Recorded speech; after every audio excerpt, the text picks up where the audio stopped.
Right. I was going to put more effort into this, but then I started feeling bad because of, you know, me getting hit by a car. I'm gonna chat. I'm gonna use that for the next week, because it's valid. It's real, all right. But it's so funny to say because it makes people so uncomfortable.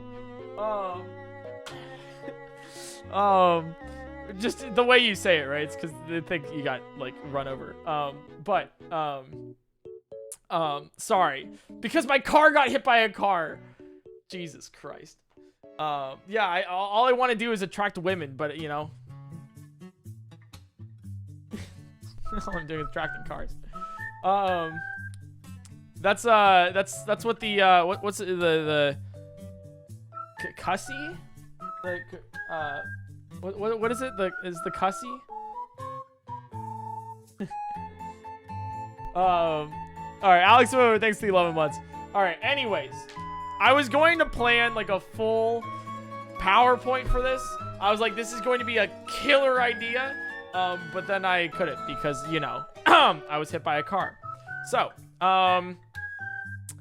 this is how this started. Basically, I saw this on Twitter, right? It's you know, I saw this tweet. Does it have...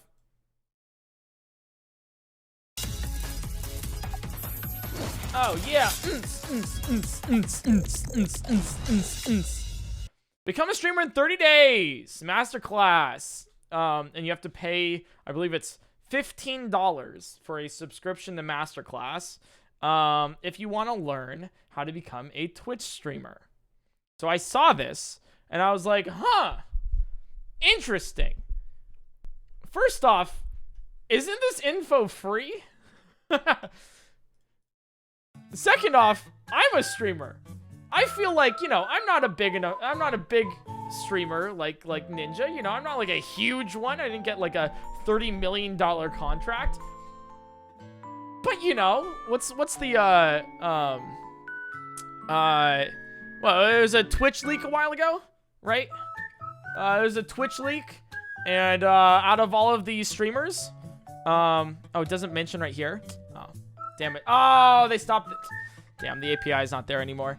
I was number 448, or 44. I think it was 448, right? Out of every Twitch streamer for the past 2 years, and if you ranked them by the amount of money they made, I was number 448. So I feel like, you know, that's my qualifications. Also, unbeknownst to probably, I don't know, I have 1 million subscribers on YouTube. In doing it for like 2.5 years. That's my qualifications. Also, right now, about 2,000 of you guys are watching. So, I feel like that's my qualifications. I am kind of like credible. So that's, yeah. Any other thing I need to like tell you guys? I'm also verified. Nice. And all an esports team. NRG esports. Also, people come to me for advice. You're right. Yeah. Okay, cool. Anyways, so let me show you guys how to be a Twitch streamer, right? So how do you go from I'm streaming to absolutely 0 people or my mother, right? How do I go from streaming to big streamer, content creator, as like a full-time job? Like let's go from there to there. How do you how do you make this transition? And let's do it like this. Can I like, what's a good aspect to do this on? I think if I do it here, this could be good. Is this good, chat? We could do like a Google Doc for it, right? This is literally taking notes. Right? How to become a big content creator. I can spell, right? And then I'll make this like a little bit bigger. Look, there's your thing here. All right.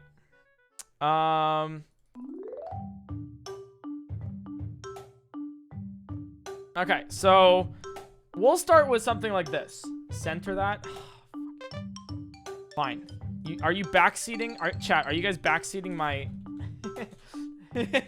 Are you backseating my Google Docs? Can you share this Google Doc? All right, you can. This will be uploaded to the VODs channel, so you'll have access to this all the time. All right. Can you use a different font? Fuck off! All right, just. Everything's okay. So, let's have some calming music. You know, like, oh, yeah, nice. Fine. I'll use. I'll use a different font. Anyways, let's continue. All right, so we need to start here, chat. All right, Jesus Christ. Retro Let's Play. That's for the 5 months. Boo, thanks for the gift of sub. Mega Smash, thanks for the gift of sub as well. All right, so let's start big. How to become a big content creator. Now, what would you consider a big content creator? So what are our expectations? Our end goal. How do you reach this end goal? Right? What do you want? Let's say big streamer, you know, big content creator. So this is multiple platforms, not just streamer, right? So let's do like 1 million subs on YouTube.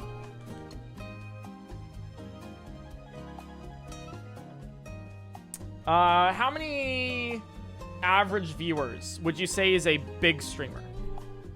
Big streamer is a little bit different. I may not be a big streamer. I might be like a medium-sized streamer.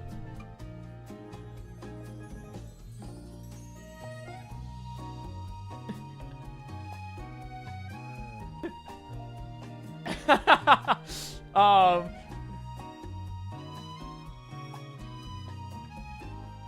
right, good to go. All right, let's say 1 million subs on YouTube. 1,000. Okay, 1 million subs on YouTube. Realistically, this should be like 10K. Realistically, it's not, because I actually have a smaller view count than I should right now. But let's say have nice hair. Yeah, Arex, you are bald. That's true. All right, let's say 5K average.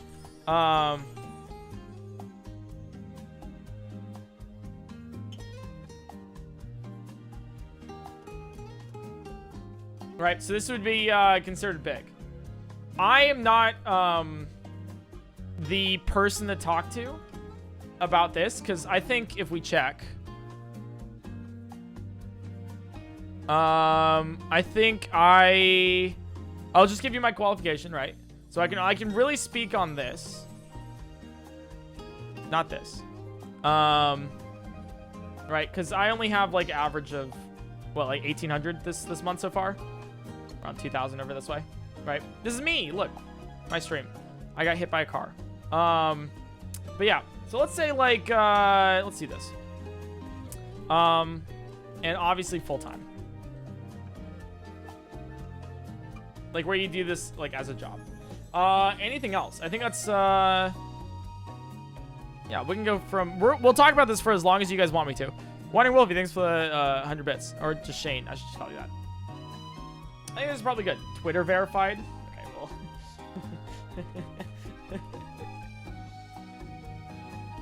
We can start here. All right, we can start here. That's our end goal, right? Or you can be like Atriok, can be part-time. Okay. Clickbait titles. Right. So you see clickbait titles. That's bad, right? So this shows me that we have work to do. Okay, so you want to be a big streamer.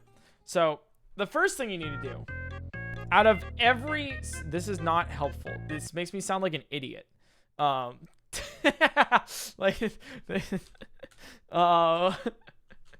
this is a great start, chat. This is a fantastic start. I'm glad we could do this, you know.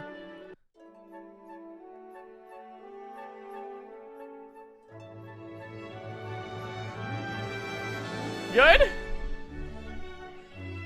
This is more studious. This is the scuffed way, because I think Ludwig did this a while ago, but I'm doing it very scuffed, which is okay. It happens. Let me go over these. Okay, cool. So this is the end goal. So how do you start? right? Now, this is how I started streaming. And I think what you need to do is you can't just be like, I'm going to be a streamer and then start streaming, right? You can't do that. You literally cannot just start on Twitch and be like, cool, I can't wait to be big. So many people are doing that of like, I'm going to press go live and then eventually I'm going to grind so hard to get to 1 million subscribers on YouTube and 5K average on Twitch streaming. Let's do 2K because I'm good for 2K, you know. But you can't just do that, right? You just can't. It's not gonna work. What you need to do is you need to stop streaming. You want to be a good streamer? Stop streaming. I'm serious. I'm very serious on that.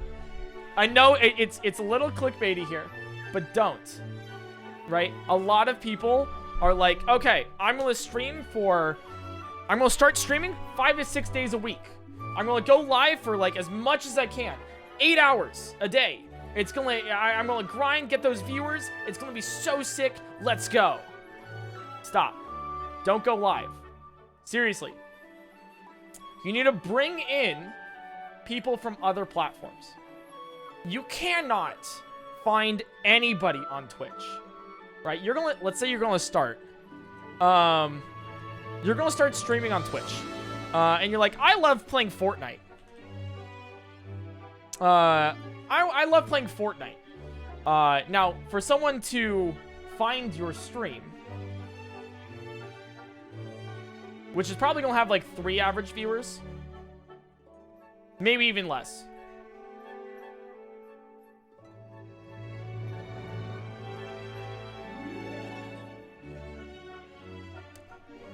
Give me a sec, chat. Give me a sec.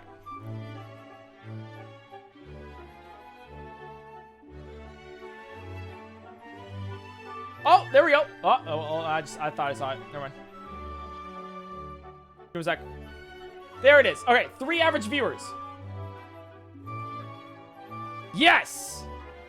So if you want to get 3, right, which is the minimum for Twitch affiliate, you have to scroll this far down. So stop streaming. You can't find, if I wanted to find Austin World, right? And I want to discover Austin World. Maybe Austin World's the best streamer in the world. Maybe literally Austin has the whole world.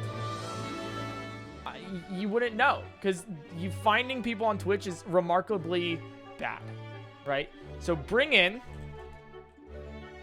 people from other platforms. Chat, let's do a fun game.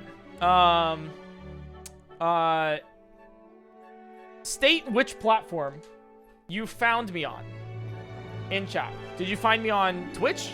Did you find me on YouTube? Did you find me on TikTok?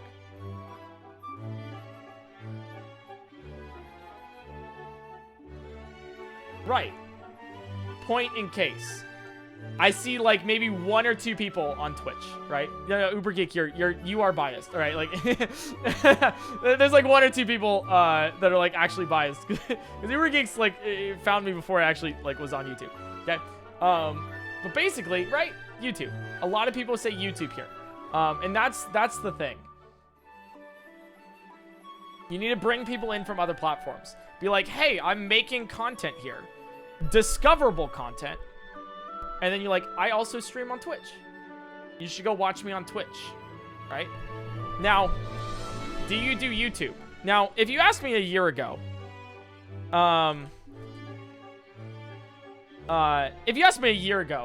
hey, PointCrow, how do you bring in people? I'd be like, post on YouTube, which we'll get into later, because we're still doing, you know, 1 million subs on YouTube.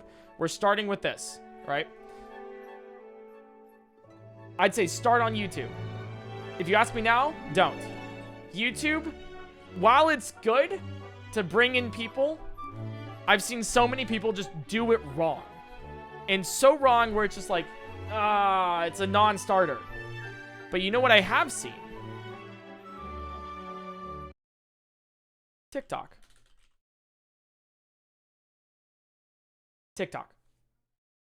Anyone can post a funny TikTok And then after that TikTok, be like, hey, I'm live on Twitch. Now, yeah, I'm going to get some visceral reactions.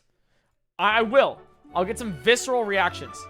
But let me show you.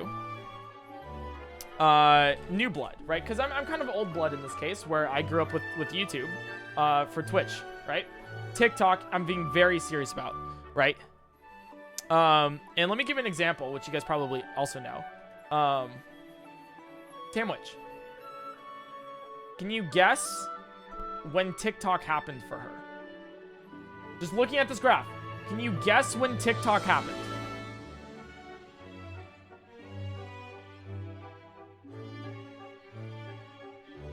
Yeah, right? You can even see it in the followers. Right here. Yeah, right? Right? Sam is a great example of someone who's like posting some stream clips, posting some funny, unique videos. Just something that'll make you laugh, right? Sam is a fantastic example of that, where she does that and then brings you into Twitch. Most recently, she's done something called Hired or Fired. Really good content, where she does interviews. The interviewees don't know what they're interviewing for, and you try to get the job regardless. It is a fantastic example of making content and putting it on TikTok, and then putting that towards your Twitch stream. It'd be like, hey, I stream. I saw the interview with you and Abby. Yeah, I think it has like almost 1 million on TikTok right now, views. Because it's good, right? So you want to grow with TikTok. You can with YouTube videos. You can.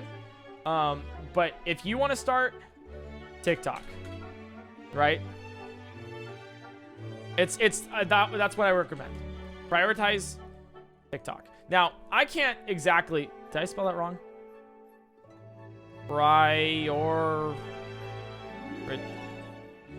There. Shit. Prioritize TikTok, right? YouTube works too. For other platforms, right? So you want to stream something. Stop streaming. Bring in people from other platforms to watch your stream. Now, let's say it works a little bit, right? What do you stream? Let me like, how do you, it's shift tab, right? No, shit, fuck, bitch. Shift tab. Yay, awesome. It's like unindent. Indent. What the fuck? It's indent, and what's the other one?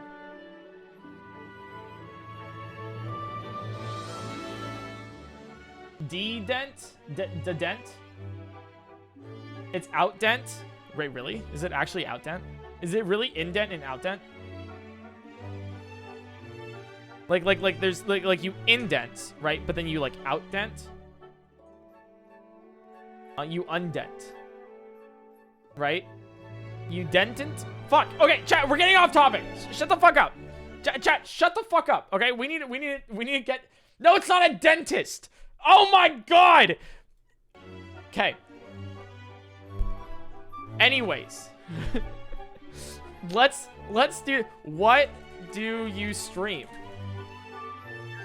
Okay? What do you stream when you start on Twitch? What do you stream? Good content. Unique content. Well, I'll say good content, right? But unique content. I'd say unique, funny, skill-based.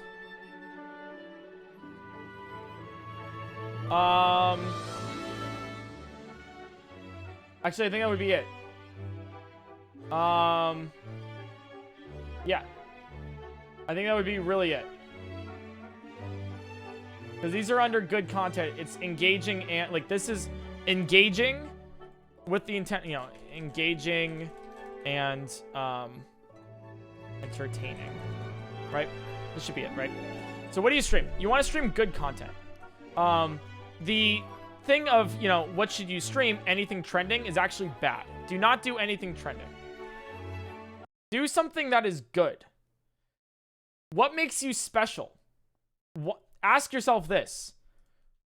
Why do I want to watch you? Like, why should I watch you over XQC? Why should I want to watch you over PointCrow? Why do I want to watch you over Ludwig? Why do I want to watch you over Sam Witch? What? Why? Now, if you're like, oh, because I play Elden Ring and I'm funny. Okay, well, I mean, Soda Poppin plays Elden Ring and he's funny, right? What's different about you?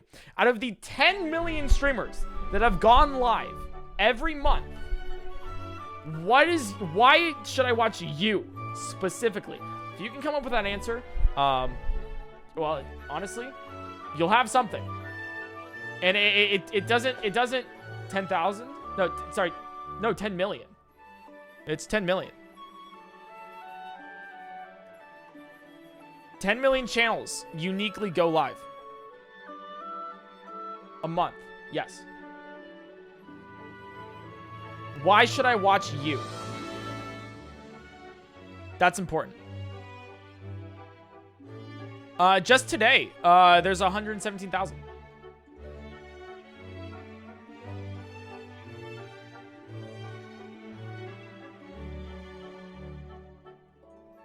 Right? Personality, honestly, could be a thing. Very hard. Why are you funnier over somebody else? Right? You got to keep thinking about that. Destroyed by Games, thanks for the 10 gifted subs, by the way. I missed that. Appreciate that. Kubikazo, thanks for the 2 months. Petty Biologist, thanks for the 6 months. Veli, thanks for the tier 1. But yes, why do I want to watch you? And then you got to think of something, right? Is it unique? Right? Is your content... These are 3 things to make yourself different from somebody else. Is your content unique? Is there anybody else on the entire platform of Twitch and or YouTube streaming that is streaming what you are doing? Yes? All right, well, maybe find something different. Maybe twist it a little bit so it's yours. So nobody's doing what you're doing. That's unique content, right? Me, PointCrow, doing Breath of the Wild, but the floor is lava. Nobody else on Twitch is playing Breath of the Wild, but the floor is lava. This special mod. Nobody's doing it. So if you want to watch it, you're literally stuck with me. Right? Regardless if you like me or not. If you want to see Breath of the Wild, but the floor is lava, you better watch PointCrow. Right? So that's unique content, right? That's unique content. And that's the way that I went with, right? That's the way that I started with. Funny content, right? There's some people out there that are funny as fuck. Will Neff, Cutie Cinderella, right? Think people that you can give just a line to, and they'll riff on it, like riff off of it for hours, and just be the funniest people in the room. This is hard to get into. Chat, I hate to do you guys like this, but a lot of you guys are not in this category. Being funny is hard. I would not consider my content funny, right?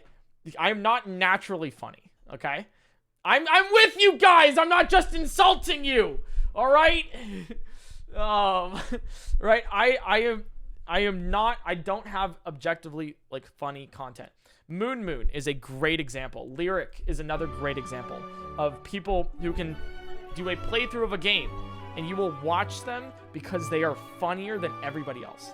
Because you are hilarious, right? That's funny content. It's really hard to start with that. So don't do that, right? But that's what good content is. And then third, skill-based content. I say skill-based because this is also somewhat in the unique category, right? Skill-based content. If you are the top Valorant player, the top Fortnite player, the top speedrunner in a category, right? People want to watch you do your runs. People want to watch you play that game because you're the best of the best. Why do people watch Tens? He's entertaining, of course, but he's also one of the best players in the world, right? Why do people watch like Rawson runs? Why do people watch Player 5 on Twitch? Aside from being entertaining, skill-based content. How else would they be found if Player 5 wasn't the world record holder in Breath of the Wild, right? Would you know about Player 5? That's the thing. skill-based content, it can get you out there. So just to reiterate, what do you stream? Good content. It needs to be something that nobody else is doing. Something that makes it valuable to watch. If you're like, hey, I'm going to go live with Elden Ring. I rethink that, you know? Rethink that. Yeah, I'll get to that, Uber. I'll get to it. Good point, though. But yeah, that's why, right? Good content. That's what you stream. Not only that, but remember, you want to still bring in people from other platforms. So you make unique content, but you want to post on other platforms, right? So what you need to do, and this is a modern way of thinking this, is you want to treat streams like your recording session. Important, right? Your streams are your offline recordings. Ludwig talked about that. It is a great way to do this, right? It's a good way to recycle content in a fun and good way, right? You want to treat streams like your recording session. You can see it, obviously, when I have, like, a YouTube voice, right? You want these to be... you're going to... You know you're going to post it on TikTok later, right? To bring in more viewers. It's cyclical. And you want to bring in people from YouTube. Right. You want to do that. You're going to post it. So you need to treat it like a recording session. Does YouTube Live count? Yeah, of course. This is for streaming in general. You want to treat streams like your recording session. So I'll be like, okay, we're going to do Breath of the Wild, but the floor is lava today, which is unique content. So it brings people in for stream to watch it. It's highly engaging and entertaining. I know it's going to be posted on YouTube later. So at the very beginning, I do an intro. Hey guys, we're going to play Breath of the Wild, but the floor is lava today. And then go immediately into the content of this is the floor is lava. Let's go do the Great Plateau and finish that. Oh my God, something's crazy about the Great Plateau, right? You see that? It's like YouTube intro. It's your recording session. How would you start a YouTube video? How would you start a TikTok? Right? Think of it like that. Treat streams like your recording session. You can see sometimes when I'm streaming with something else, like let's say I'm doing a Pokemon playthrough and we're just grinding away. In my mind, I'm thinking, okay, I don't think this grinding of getting our Pokemon levels up is going to be in the video. Like, I'm pretty sure that this is going to be either skipped over or fast forwarded or like referenced in B-roll, right? It's not going to be really in the video. So I can really just kind of like casually stream. I can be like, this is my stream. I'm talking to chat. I'm talking in general. I'm explaining what's going on. But you can probably see in like some of my VODs. And let me see if I can actually pull one of these up. Because it might actually be like pretty helpful for you guys. Let me... okay. You guys want to get into Pokemon Black 2? Yeah, so Pokemon Black 2, only 1 HP. Where's the segment that we're grinding a lot? I wasn't the one who came up. It's what the essence... Okay, so we're grinding here, right? So you can see, like, I'm kind of focused, you know, whatever. 51. I'm answering questions. I'm talking about, like, what's happening, right? When we're done with the grinding... Oh, God. Okay. Gym now. All right, and you can kind of see me go a little bit into the YouTube voice, right here. Let me see if we can play it a little bit higher for you guys. Level 52. All right, and that should be good to beat the 7th gym now. Right, so right there, it's like, that should be good to beat the 7th gym now. It's important. It's your recording session. Right? Because let's say I wanted to use that footage somehow in a YouTube video, right? I treat it like my recording session. That's the transition. That's the transition from, okay, we're doing this. Now, let's go into this next thing. It's the YouTube voice. It sweeps together your video. There was a tweet the other day from Mr. A Game. And he was having some concerns about he He was like, yeah, you know, like, do you other streamers have it really hard to make videos into YouTube videos? Like, and he's like, yeah, you know, I was going to put the boss fight into my YouTube video, but I was just talking about Hot Pockets the entire time. Don't talk about Hot Pockets. Like, the answer to that is recognize when something might be in a video, cut yourself off, right? Maybe revisit that topic later. The important part is that content. You should be like, okay, I'm now going to face this boss. Here's what we have. Here's what I'm worried about, right? I don't know if we can do this, but we're going to try to do it anyways. Some a little mystery in there, so leading into it.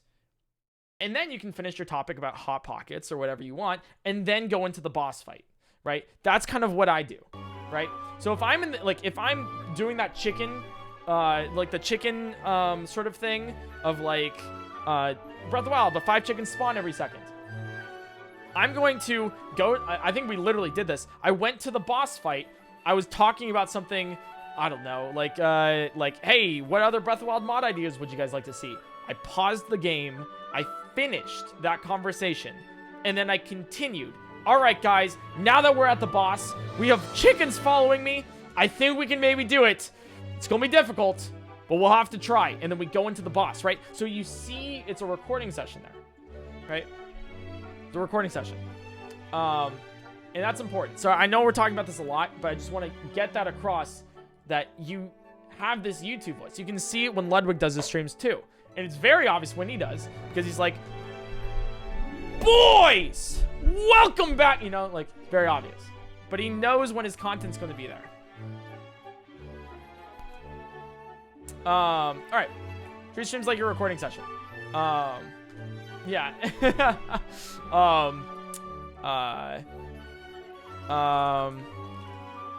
Steer things in a skeleton. Outline.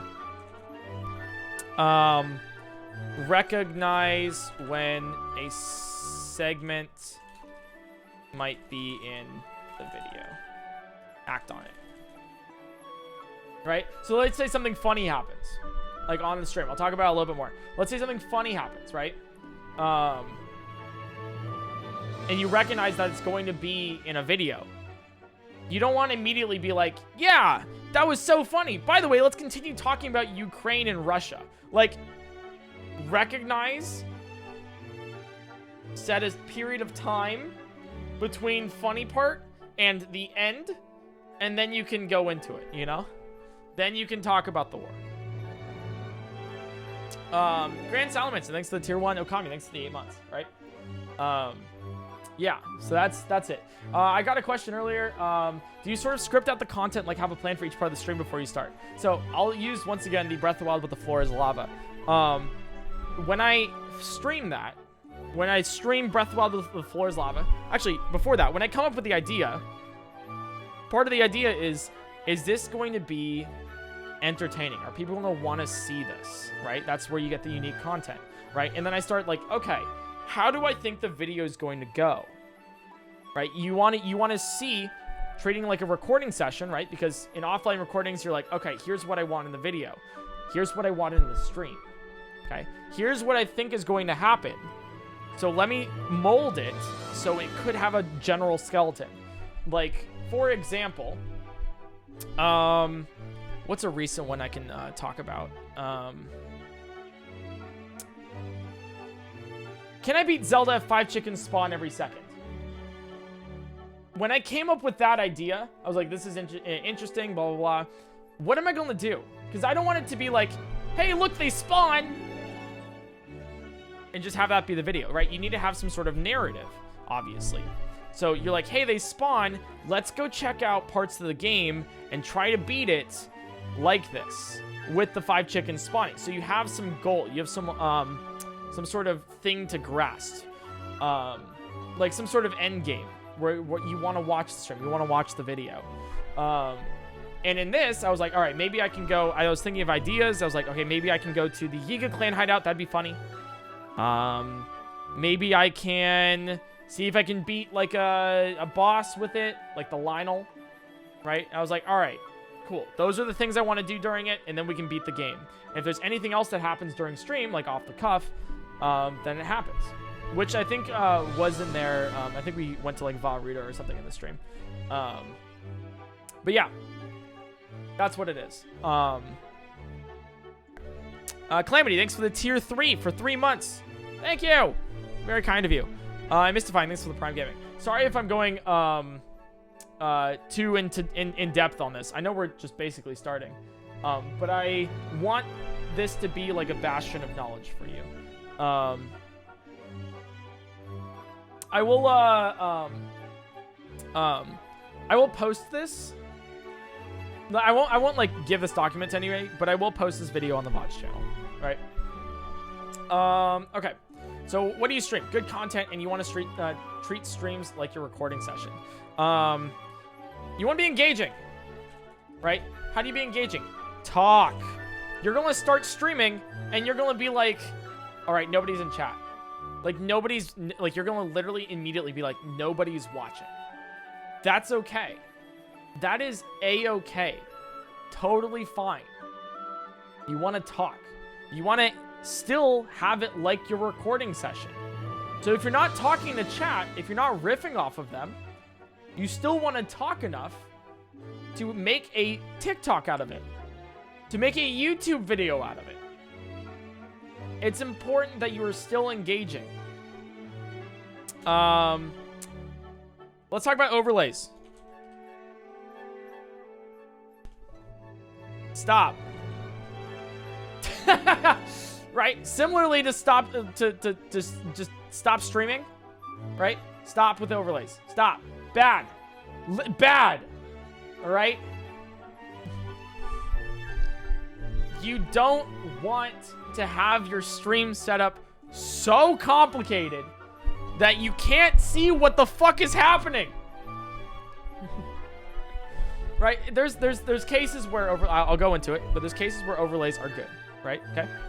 But you don't want, in like what, you know, the great XQC says, dog cam, cat cam, 3 PCs, 6 consoles, like, no. Bad. All right? You want it to be as simple as possible, where someone can see your stream and be like, oh, I know what's happening. I'll say conversely, there's some exceptions to this. A speedrun overlay. Like, a speedrun overlay is important in a case where, you know, for speedruns, you need to have, to get it verified, you need to see the whole screen like this, right? So you can't have something where it's like, I'm talking on top of it, right? Like, you can't have this because, you know, this might be for speedruns. What's important about it, though, is stop with the overlays. You see this overlay that I have right here? How simple is this? You have the content right here. You have me. That's all you really need. Like, I have a little bit extra here, but this is all you really need to watch a stream. You don't even have to have me. This is what Connor streams. Connor just streams this. Like, Connor Eats Pants? RT Game also streams like this. But if you want your person out here, webcam is fantastic. It's a great idea, right? I also have chat because you guys like seeing chat. I also like seeing chat. It helps with everything. And I like having a sub goal because, and let me break the fourth wall here. The sub goal does get me more subs. It's true. It happens. It's like a good idea because it's like, hey, I want to do this thing. Let me like quickly crowdfund it. I know it's crazy. But that's, you know, that's why I also have it there. I know the truth. Gasp. Right? That's why people have sub goals. That's why people have donation goals. That's why people have that, right? That's all I have. It's super simple. Every now and then I'll have a timer or whatever, but it's so simple. Stop with the overlays. Stop with it, right? When you watch a stream like mine, right? Let's say you're watching this stream right here. You see chat on the side. You see me right here. If you have a separate, like if you have an overlay, your stream is going to be super small. Like your actual gameplay is going to be like this size. It's not going to be good. Stop. Make it bigger. right? That's why I have something like this where you can see the whole stream. It's already cut off because of Twitch's built-in overlay, you know? Anyways, stop with the overlays. Make it simple. And easy to understand. I'll say general here. Overlays. Equipment. Stop. Stop. I don't have any equipment. It's another thing I see. All right? I'll be completely honest with you. I don't know if this is a hot take or what, but the more RGB, insane lights, sort of clean setup of blah, blah, blah, all this stuff that I see, chat, I don't think, like, if you take all of the top streamers, they all have desks that looks like, this is a fucking office. Dare I say cubicle, right? Like, this is literally, like, I have no RGB lights. It would be nice. It's cool, all this stuff, right? But I have something that functions because I care more about the content itself. Now, there might be some... My fucking mic is taped, right? Now, there's other cases where, like, for example, I'll bring up Sandwich again because she does this very well, where she has a really cool stream setup, where she has, like, you know, like a green screen window over here, and someone will sub, and then, like a green screen Sandwich would be like, thanks for the sub, and then go back. That's cool, right? It works. But I guarantee you take a picture of her setup, it looks, it probably looks like there's rats underneath, you know? Let me show you, for example. I just went live with this today. Right? Look at this. This RGB gaming setup. Right? Like, I have, 2 socks here.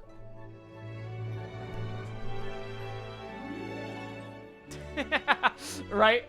Which are basically rats. There's there's duct tape right here. That's duct tape holding my mic or my headphones, right?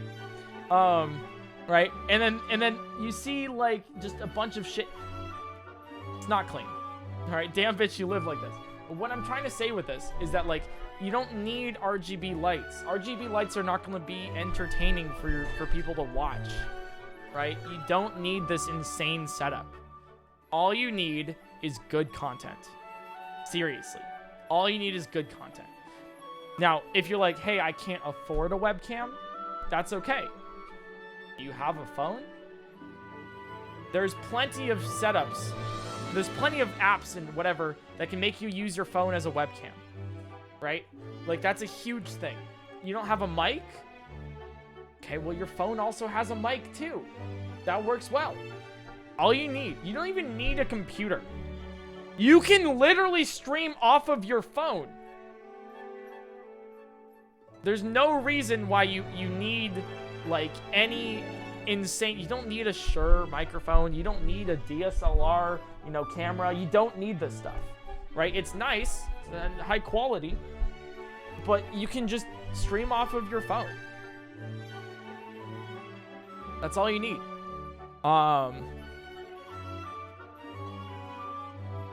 Like, streaming is super cheap these days.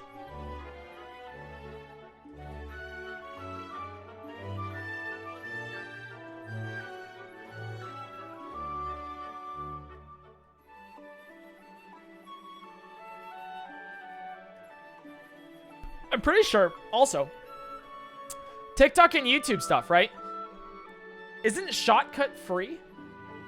DaVinci, I also think, is free. You want to make thumbnails? GIMP? I'm pretty sure that's free. Everything's free. You can literally start... Well, except for your phone, I guess. You can really just... The barrier hasn't been lower. You know? GIMP is the worst, but it's free. Yeah. Right? It's free. Anyways. Yeah, there's Splice for TikTok or whatever, you know. It's literally like a fantastic thing.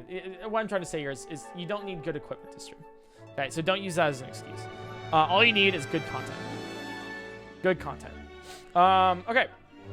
That's hard to start streaming. That's what you need to start streaming. Here's another thing too. Motivation. Fucking sucks, right? This is all like, hey, what does your content look like? But motivation, like, let's say you're streaming to 2 viewers. Not even that. Let's say you're streaming to 1 viewer, which happens to be your phone, which also has your stream up, right? Right? Like, how do you keep motivated? Like, why do you keep streaming, right? Well, obviously, to have fun. You want to have fun. But another thing, what do you want to do, right? Here's something that Ludwig did that I thought was like really cool when he was talking about this. And it's like, have 3 streamers. 3 streamers that you're thinking of. Who if you were streaming, if you started streaming, which 3 streamers would you like to emulate? Sort of like take that kind of like content, take that kind of value, that fun, maybe their viewership, whatever. Take that, think of them, write them down, right? Huge thing, right? I didn't write these down like Ludwig did when he was a smaller streamer, but I believe the streamers who I wanted to emulate in a way was Ludwig,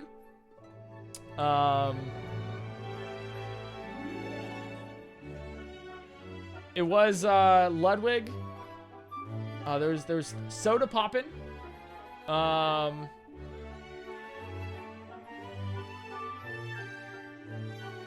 Ludwig, Soda Poppin', there was a third here. I know a lot of you guys are thinking of another streamer. It was not that streamer. Northern Lion, actually, yes, it was Northern Lion. Yes! It was Ludwig, Soda Poppin', and Northern Lion. I actually tried the whole Northern Lion YouTube stuff. It was that. Those were the 3. No, I didn't know of Cutie Cinderella then. Yeah. So you want to come up with people who you're like, they do it well. Like, they're like, these are the guys that I really like. What makes them tick? What makes it work, right? So, yoink and twist is kind of the thing, right? Maybe you yoink some of the stuff they've done. Maybe you twist it around to be your own thing. Maybe you're like, hey, Soda Poppin' does a really cool thing of media share, right? What was he called? Sellout Sundays, right? I was like, I really like that. What if I yoink the media share Sellout Sundays and then maybe do something where I reset my speedrun whenever I laugh? Or like maybe I do something else of like, I try to beat this game, but if I laugh, I have to reset. You know, something like that, right? You laugh, you lose was born, right? You know, all this stuff, right? So you want to do the old yoink and twist, right? Do the old yoink and twist. And that's where content comes from. But motivation, right, too? Because you can see, like, hey, this is the thing. Abby, thanks for gifting us up. Appreciate it. Yeah, never. I would say. Yeah, I think this is good. Motivation. Also, just have fun. Literally. Just like, it's a hobby. If you go into it, I'll be real. If you're like, hey, I want to start streaming. And I want to start being a content creator. Because I can't wait to be rich. And I can't wait to be famous. Quit. Stop. You're probably going to fail. I'll be real with you. You're probably going to fail. You're going to be too lost in the sauce, to say the least, right? That's real. That's real. Now, that's not going to stop some people, and that's not to say that if you go into it with the intent of making it a job, that you're going to fail. You totally could still succeed that way. You gotta like it, though, you know? The thing is about literally any person who starts streaming or YouTube, right? Most people start it as a hobby, but the thing about it is if you want to be a streamer, you gotta really like streaming. And I mean it. Like, you can't be like, yeah, you know, streaming's cool, you know, I think I want. No, you gotta fucking breathe that shit. Like, for you, like YouTube all day long, I'm just thinking about it because I fucking love it, right? But you literally, like, if you hate any part of content creation, any part of it, multiply that by like 10. And that's how you're actually going to feel once you start. Right?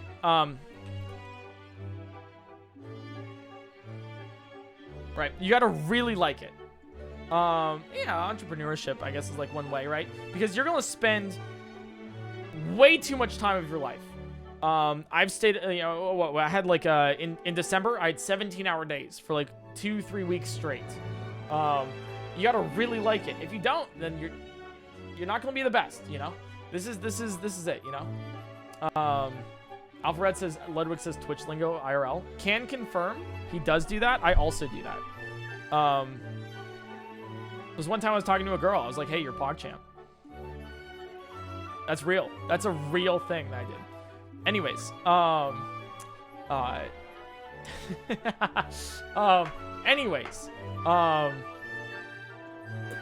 I'm serious. Regardless, okay? The thing is, and was she into it? I mean, it didn't not work. Anyways, we'll continue here.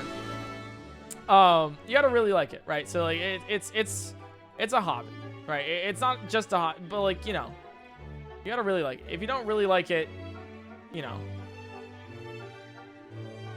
Let's say you're in a space. I think Marcus Brownlee, MKPHD, talked about this.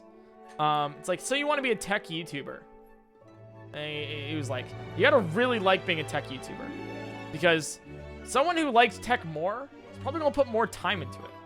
Right? They're probably gonna like really go into the details and stuff. Is that gonna affect your content? Maybe. Right? I really love streaming. I wouldn't be doing this if I didn't like fucking enjoy it. I really love playing video games. I really love analytics. I love going into the deep dive of details, right? Gotta really like it. Yeah. Okay. Any questions before we move on from this segment? Real quick. How to start streaming. We're not going into data yet, because we're still on the streaming portion. Any questions? How do I meet other content creators? It happens. It'll come with, like, you know, with unique, funny, skill-based content.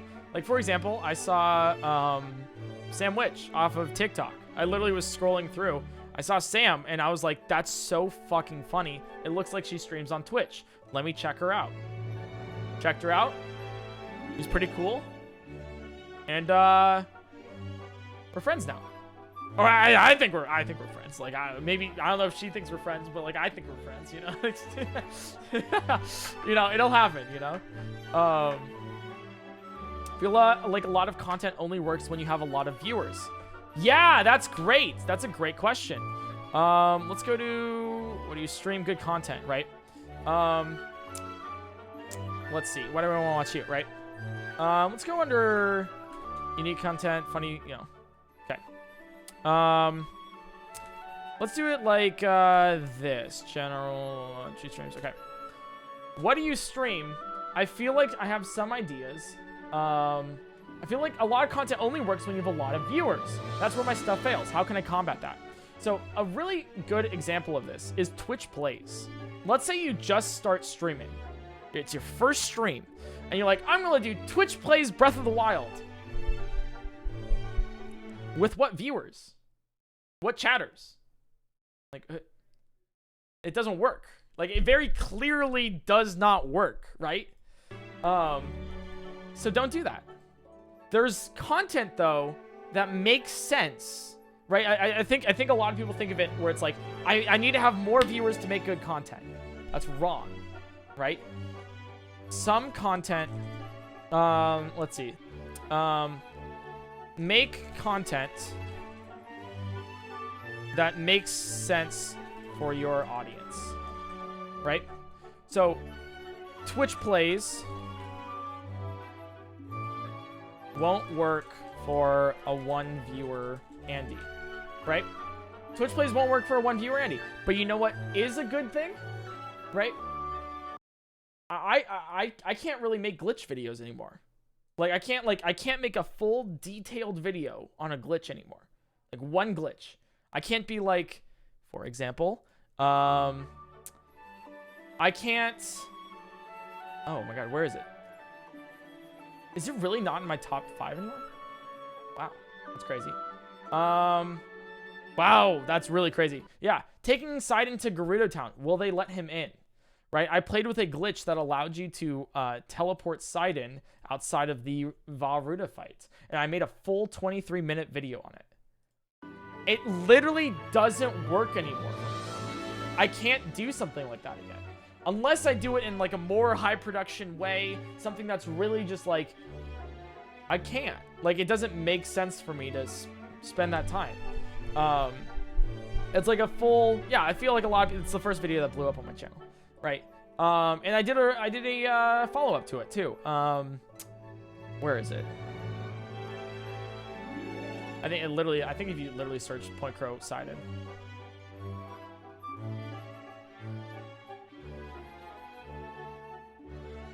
Yeah. I did some follow-ups on it too. Right? All on the same thing. What I would have to do now is I would take this, merge it with these 3 other contents, and maybe do a couple more glitches, right? For my size of viewership and my size of like YouTube channel and stuff, that's what would make more sense. Like really condense that. It doesn't make, you know, there's some things like speed runs, right? Learning speed runs. If you want to like really learn a speed run just on stream, I've learned that it doesn't make total sense for me to learn it on stream because a lot of people want to just see the result of it. You want to see me speedrun, right? Because like it's just like you don't want to see the grindy part. But with a more 1 viewer Andy, it allows you to, you know, really explain those, put it in depth, you know, and really just do that. Speedrun does work for all ranges of viewers, for sure, 100%. But what I'm trying to say here is like Twitch plays won't work as a 1 viewer Andy. So do stuff that makes sense for you. Let me see. What else is another thing here? Some collaborations don't make sense for me, right? Sometimes it doesn't make sense for me to take another streamer who I've never met before, never interacted with, right? Sometimes it doesn't make sense for me to invite them to like Breath of the Wild multiplayer, for example, right? Like I have to, you know, if that's something where it's like, okay, I need to probably, or like for example, sorry, I keep going wrong. I can't make a YouTube video about like, I don't know, like, does that make sense at all? Like sometimes it doesn't make sense for me to do that, and it's like it makes more sense for me to do a collaboration with another big streamer here than a smaller streamer that I have no idea. However, it's like if you are a smaller streamer, it can make sense to do that. Maybe I'm not phrasing that correctly. I'll talk about sponsorships and stuff later. Yeah, it's like it's a little different. Yeah, Twitch plays won't work for 1 viewer Andy. Some content won't fly quality wise.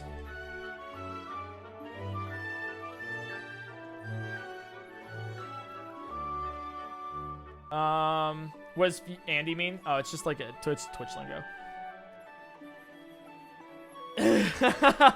You know?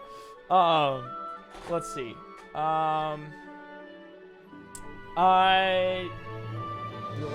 trying to think of more content that's just like it doesn't make sense for me because I'm not small. But yeah. All right, what else? Any other questions before we move on from streaming? I know we're taking like a long time, but it's also because I haven't like straight up, you know. Curious about why content not making sense for you. It's more like, yeah, I'm trying to explain it better.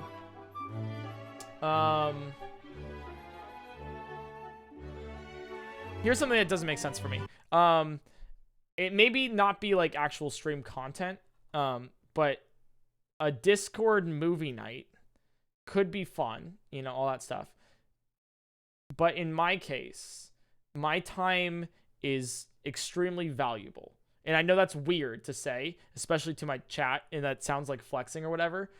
But I have like 15,000 things that need to be done all at once because I'm trying to dip my toe into like everything else in the world. And so it's hard for me to take the time out to do something like that. So some things might be too grindy. That's probably why like you won't see, I don't know, probably like Ludwig. That's why like when Ludwig did his Ludlock, he used rare candies to level up his Pokemon to the highest level of the next Pokemon, because it didn't make sense for him to grind it out. Now, sometimes your content revolves around that, but like in my case, I can't do like a Discord movie night. I can't do some I'm trying to think of I'm kind of disconnected right now. But yeah, how would you loosen your schedule? I hire people, which wouldn't make sense if you were a small viewer or a small streamer. Yeah, it's return of interest for the time you put into it. Exactly. Yeah. Like, it doesn't make sense. Here, I'll make it even better. It doesn't make sense for me to make clips or TikToks of my clips. It doesn't make sense right now for me to edit my videos because I don't have the time to edit my videos. That's why I pay somebody else to do it. I don't have the time to go gather sponsorships, right? So I pay somebody else to do it, right? So it's a little bit different. Same thing with the content, return of interest, for all this stuff, right? You talk about viewer demographic. I did not. But I don't think it's... If you have this, I think it's probably fine. Other questions?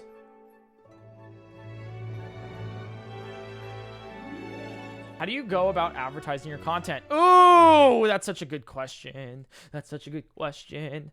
That's such a good question. Prioritize TikTok and YouTube works too, right? So TikTok will automatically really do it, you know? TikTok will recommend your content. Make content that is unique and entertaining for people to watch. They'll find it through TikTok's algorithm. Maybe YouTube. Now that's harder to get into. So I say TikTok, right? TikTok. YouTube's harder because we're going to get into YouTube in a second. What I actually did initially was Reddit. Right? I posted, one of the first things I did before even I got onto YouTube was I would post something really cool and unique about Breath of the Wild. I was like, I beat this Lionel with only a stick. And then I would show like a small clip of my stream on Reddit, right? And then in the comments, I would explain how I did it. And like the things that you could face and how you could do it too. And then I would put a little thing at the end being like, this was streamed live on my Twitch stream, PointCrow. Now, obviously there's some subreddit rules, like r/Pokemon is a little bit more tight-lipped about that stuff than Breath of the Wild. But making content doesn't have to be like a video. It could also be memes on Reddit. It can be whatever the fuck. You can like basically make content for somebody in whatever way and then be like, hey, I also stream. Like what you could probably do too is like post weird memes on Reddit, get a couple really awesome posts, and then on your /user, right? So it's like reddit.com/u/PointCrow.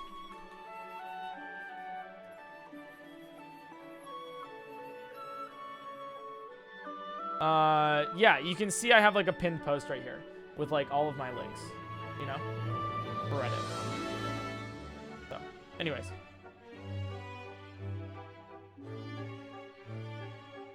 Okay, cool.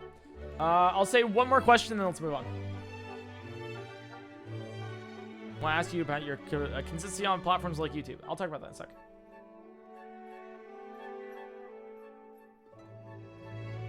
Yeah, Ludwig started doing, I think, Smash highlights. Yeah.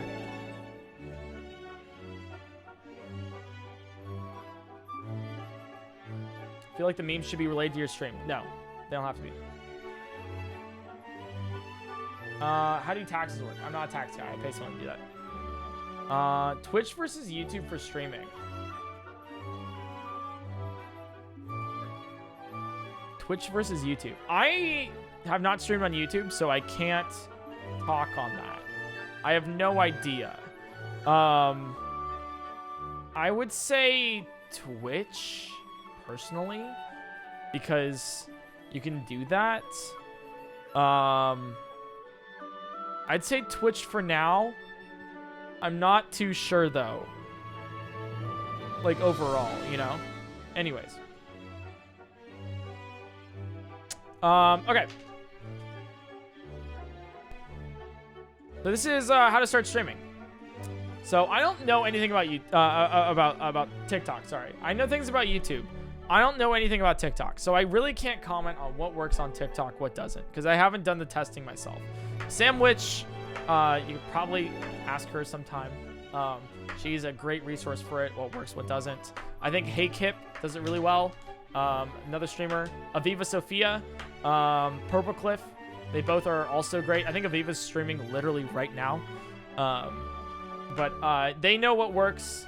I'm still trying to test it out. So we'll figure that out. But it's still, regardless, good content, unique, skill-based, you know? Like, that's... all content should be like that. Stuff that you want to watch. Okay. So, YouTube.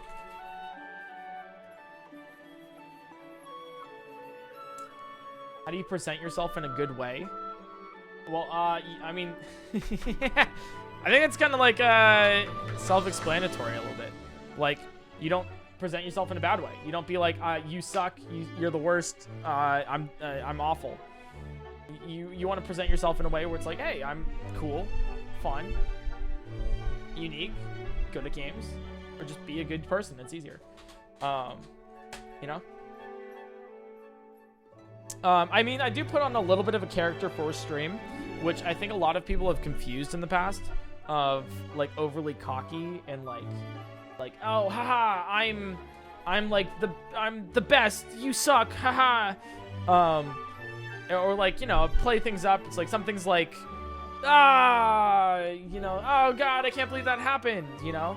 It's like an exaggeration a little bit, you know? It's an exaggerated personality. And I think some people take that as, you know, PointCrow's an asshole. I'm like, no, I don't think I am. Like, I think everyone who's like met me in real life has liked me. So, you know, I think that's gotten into a little bit of things. And then people call you a liar and a cheater, and then people, you know, I'm not gonna go into that though. But yeah, it's more like a fun persona for like YouTube and Twitch and stuff. Okay, so YouTube. So you want to start content recycled from, actually I wouldn't say recycled, you don't have to recycle your content, but you want to make good content. So what makes good content, right, on YouTube?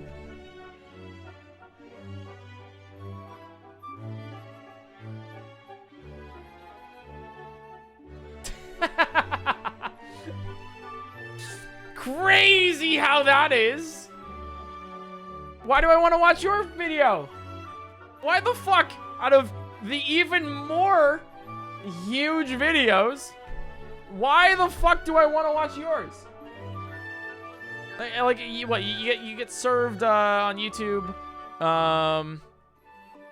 here, right? You get served 8 immediately videos. Why do I want to click on your video other than these other 8? I'm gonna refresh. It's probably gonna be different content. Why do I want to watch your video of these other 8? Right? Also, stop recommending. Do I refresh again? Does it recommend let's stream a 3rd time? Stop! What is this hold he has over my YouTube page? Get off my YouTube recommendeds! Why is he still here? Jesus Christ. Oh, yeah, it's fan behavior, TBH, you know? Jesus Christ. I guess they're getting their money's worth. Nah, but yeah, okay. Anyways, good content, right? That's you know, proves your point. Oh my god. Let's do some a little more surface level stuff, right? You want good content. You want good content. You want to get straight to the point too. Like, what makes actually good content, you know? Like, obviously unique, funny, skill-based stuff. But on YouTube, right, when you have such a, TikTok's taking over the world, you know? Short-form content, clips channels, moment-to-moment basis are huge. So people have the, like, honestly, worst attention spans. They're not great. They're like, not amazing. And that's important. So what do I want to watch you? Let's do like what makes a thing engaging. Okay. Let's do it like this. What makes thing engaging? And you want to get into the content immediately. You want to, like, when you click on something, you want to immediately see that thing. Like, you want to see, oh, hey, is there a alligator? I don't know. I can't mention something good here. I'm not amazing at explaining all of this. I'll be real with you, so I'm trying my best, right? You want your content immediately, okay? You want, like, whatever you have to happen exactly. Your intro as short as possible. You want it to start now. Get to the point of it. That's the important thing. Your instant gratification. It's like you want to click on a video and then rather than be like, hey guys, welcome back, it's PointCrow here.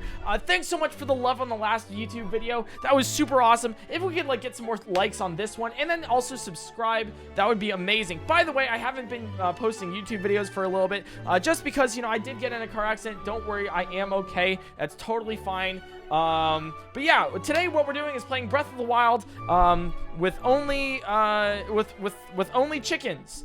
And before we start with that, I want to get to our sponsor. And our sponsor currently is PointCrow.shop. Now, PointCrow.shop has the amazing, high quality, great clothing. And then it goes on for like another minute. And yeah, so that's the sponsor of this video. Now let's get right into it. So let's start with Breath of the Wild, but the floor is lava. But we beat it with only chickens.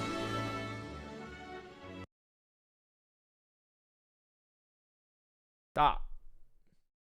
Just stop. Okay? All you need. Get into the content immediately. That's all you need. Content. I'm playing Breath of the Wild with only chickens. Gameplay. That's it. 5-10 seconds. Right? That's all you need. And then you can get into it. It's like, say what's going to happen in the video, and then do that. Super simple. No one wants anything else. That's it. I'll give a good example here. I'll give actually a really good example here. So that's what you can probably see this too. Let me do this really quick. Okay. A really good example. Yeah. You see the video. Yeah. All right. Keep in mind, energy pays me. This is no flack against energy themselves, but I want to show you because this is a prime example of what I'm talking about. The Thume House. Yeah, we're doing this one. The Thume House isn't a thing anymore. It is. I don't know. The energy's like talked about or whatever, right? It was basically content house for some content creators, and then they make videos with it. I'm so well removed from this, I don't know much about it. But, Energy Thume House Ultimate Paintball Battle, Team Hamlins versus Team Daquan. You see this, right?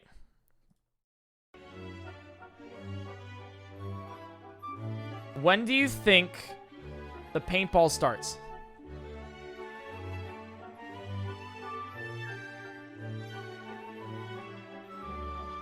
When do you think the paintball starts?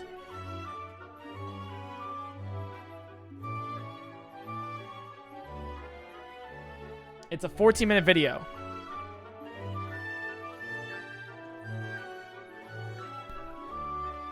All right, a lot of you guys are over-guessing. It starts about 5.5 minutes in. Oh, no, sorry. It starts about 5 minutes in, right? 4 minutes and 49 seconds is when round 1 starts. Well, the entire thing is essentially right here. Hey, welcome back. Energy Theme House, all this stuff. And then immediately going into, hey, we're recruiting everybody from the house to do it, you know?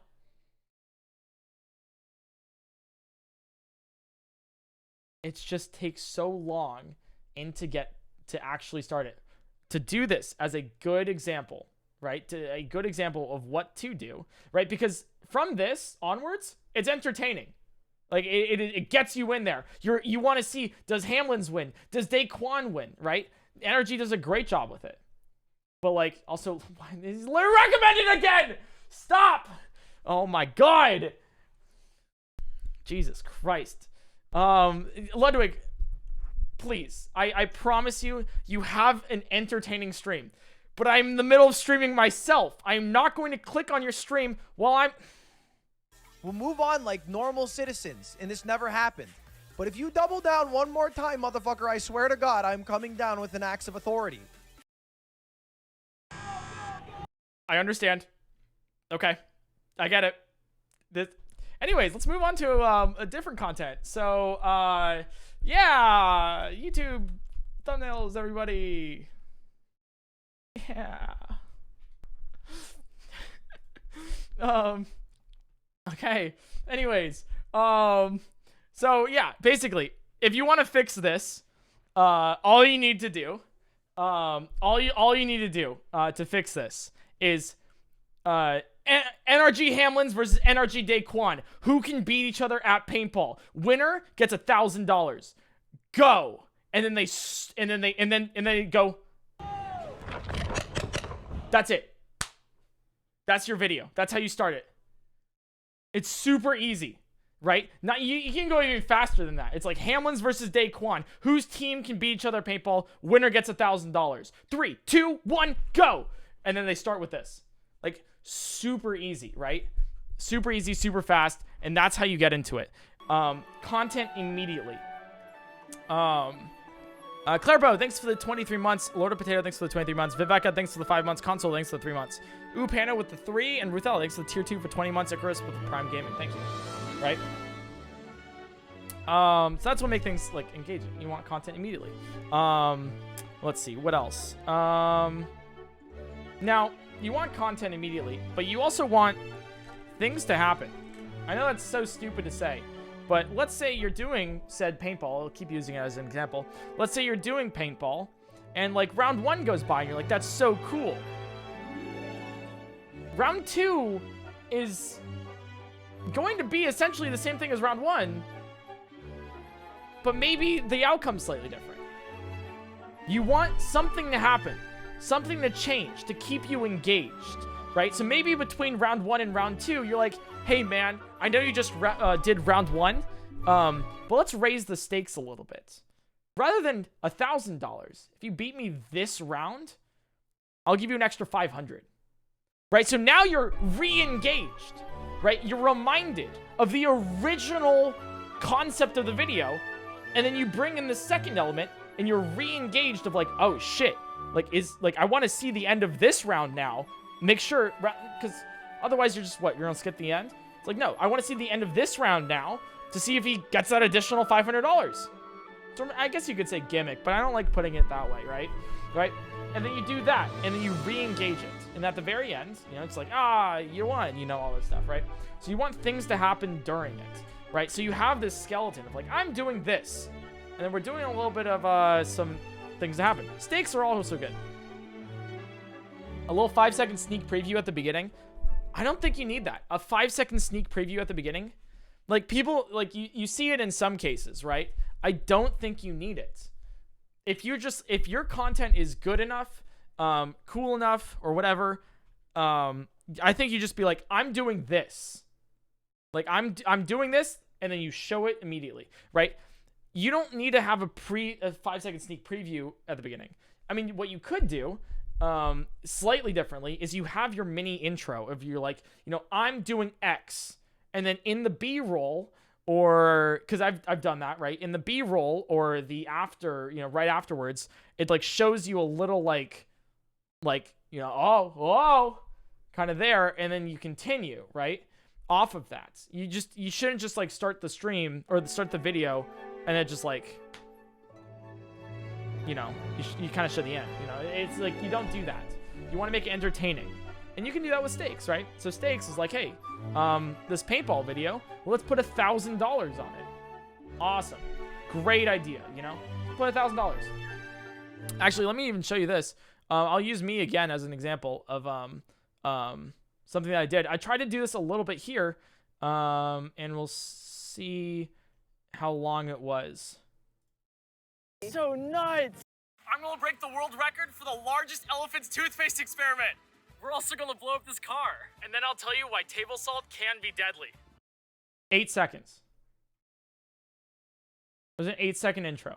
I just told you everything that's gonna happen in the video. You just get right into it. Not even that. Here's a great example. Let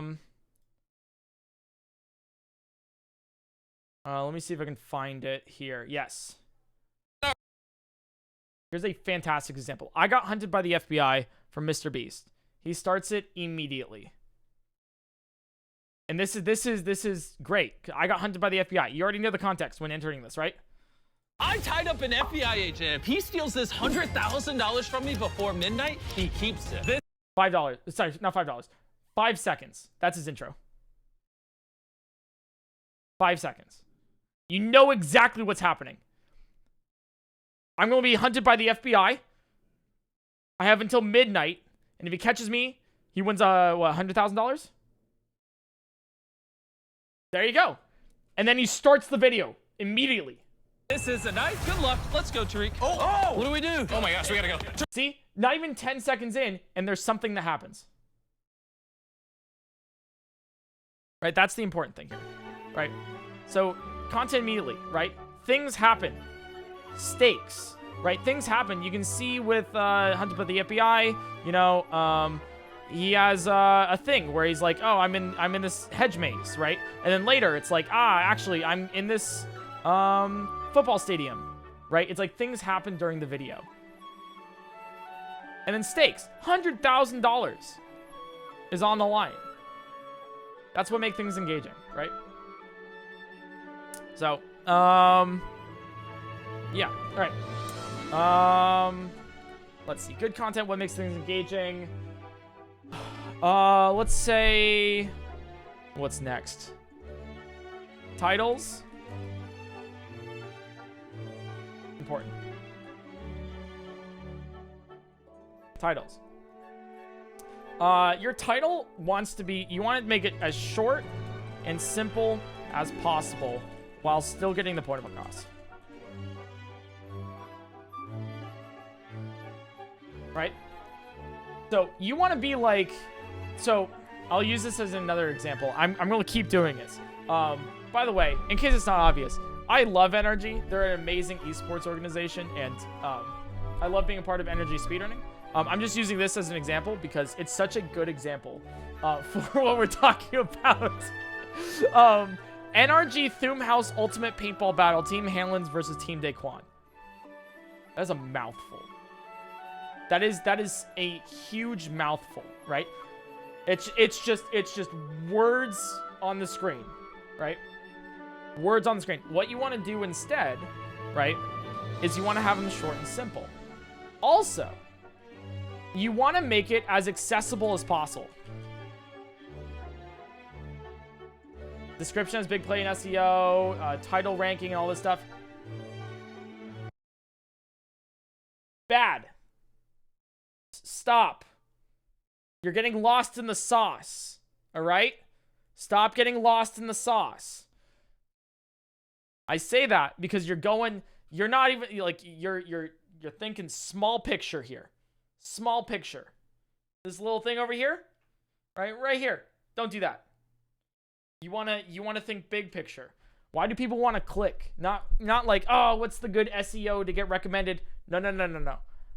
Why do you want people to watch? How do you get people to click it? That's all you need. Super simple. 2 things you want to know. 2 things. How do I get people to click my YouTube video? And how do I get them to watch it all the way through?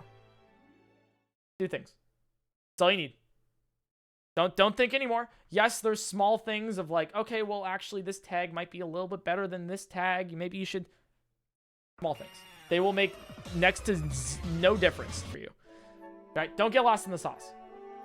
Right? So yeah. Accessible as possible, though. Let's continue. So accessible as possible. Do you guys know what the NRG Theme House is? Do you guys do? Do you guys know what the NRG Theme House is? Some of you guys might. But I'm assuming because we're far removed from like Fortnite and stuff that you probably won't. Because you guys probably don't know that. Okay. Some of you guys do, most of you guys don't. Second question. Do you know who Hamlins and Daquan are? The creators.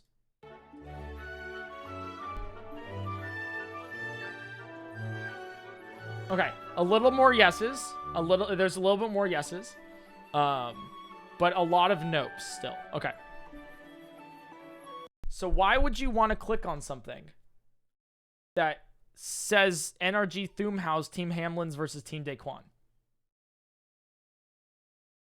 Right? Like there's no want there. You don't know what it is, but it's not a good you don't know what it is. It's like, hey guys, I'm going to teach you about second order derivatives. It's like, I'm not going to click on that stream. I don't fucking know what that is. I don't care about it, right? Right? Ultimate paintball. You guys know what a paintball battle is though, right? You guys know what a paintball battle is? I'm treating you guys like 4-year-olds because this is like important here, right? Because you have to think your average clicker doesn't know a thing about the world.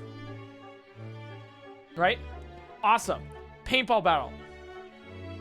You can make this so simple and so easy and accessible. So that's why it's not accessible. Because your average, like most people in the world don't know what the NRG Theme House is or who Hamlins and Daquan are. Most people don't know that. So you want to make it accessible as possible. You could probably do the title something like, whoever wins this paintball battle gets $1,000. Short, simple, little. All you need to know for accessibility is you need to know what a paintball battle is, and you need to know what money is. Right? That's the accessibility. I wouldn't even say money because everyone knows what money is, right? But paintball battle. No, I wouldn't even. Whoa. Here's where we get into the next part. A lot of you guys are saying $1,000 paintball battle, or paintball battle for $1,000. That's too much. Too much. Because you lose the mystery. Right? You lose the mystery of, you don't want to be $1,000 paintball battle. Because it's like, okay. Like, why? Like, it's cool. Awesome. It's a paintball battle worth $1,000. Or some professionals bet $1,000. Or you want to describe it a little bit better. You could do like, you know, whoever wins, just the bet. It's like whoever wins gets $1,000, right? So it's like whoever wins this paintball battle gets $1,000, or something other than that, where it's like, Let me see. I'm trying to think of what I would do for this. It's like paintball with stakes. Like, I think Mr. Beast did one a while ago where it's like I held a battle royale for, like, I held a paintball battle royale for $1,000. Something like that, right?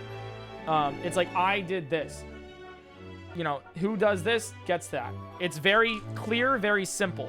You want to state what the video is in your title. Super easy, too, because if we go, like, back to my channel, you can see me doing this. Very simply, right? Zelda, but if I say Shrek, then 10 Shrek spawn. That's what the video is, right? The Pokemon game where you have a gun. Awesome. Can I beat Zelda if 5 chickens spawn every second? It's very simple, very in it, right? It's the most direct way possible of telling somebody. And it's not like, it's not, it's the concept of the video, not stating things that are in the video. Rather than be $1,000 paintball battle, which are stating things that are in the video, it's describing the content of the video and with some sort of mystery there. So whoever wins, I don't know who wins, right? This paintball battle content gets $1,000 stakes, right? Very simple. You can see this a lot with like clips channels, right? PointCrow has the weirdest Pokemon battle. These are different. These are different, chat. These are different. Keep that in mind, right? But it's very simple, right? PointCrow discovers a new speedrunning glitch. Very simple, very literal of what happens in the video, right? And that's how you do titles. You want to have some mystery. I think there was like one more thought that somebody had for titles that I wanted to talk about. Yeah, you want to be direct, but you don't want to be like you want to be direct. Whoever wins this paintball battle gets $1,000, right? You don't want to be like Hamlin's wins $1,000 in paintball. Like, cool. All right, next video. Like, you know? Oh, clickbait's a thing. Don't fucking clickbait. I'm very serious about that.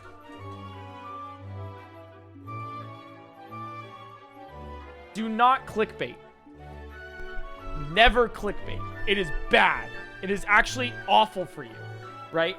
Clickbait would be like, I won $100,000 playing paintball, and then like there's no mention of it in the entire video, or like maybe someone's like, hey, I'm going to give you $1,000 or $100,000 in art, which is technically $100,000. Like, no. Stop. It's bad. You don't want to do clickbait. Because, like, it's very obvious. And I think a lot of people think that YouTube titles are supposed to be like this, right? You're just thinking in 2012, 2011 of, you'll never believe what happens in this video. Or it's 5 things that we did that are crazy. You won't believe number 4. Or it's, she wanted to sleep with me, but I said, maybe not today. Like, it's like, if you think it's going to go on your mom's Facebook wall, if you think your grandma is going to share it, no. Bad. You want to be very direct. You know, it's like, this is what happens with a little mystery in there. Right? This is the concept of the video. No clickbait. Bad idea. Is clickbait lying or being too vague? Lying. Hey, what's up, Kit? I was just talking about you. Yeah, the solution is just to kill the grandmother. Exactly. You guys got it. But don't do it. Like, don't do it. Bad idea. How would you classify the Shrek video then? Because Shrek only gets summoned once. It's not clickbait. If I say Shrek, then 10 Shrek spawn. That's not clickbait, because it's what happens. It's very literal. Zelda, but if I say Shrek, then 10 Shrek spawn.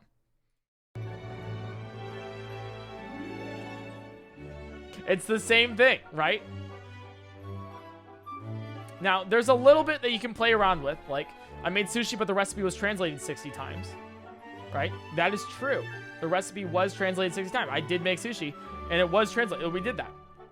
The thumbnail's a little bit misleading, just because there's no toothpaste involved. But it gets the point across. For example, can I ask a question why you do certain things in your videos? Yeah, go for it. But it gets, it gets the point across of, hey, this is weird. We'll go to thumbnails in a second. We're getting a little ahead of ourselves. But this is not clickbait.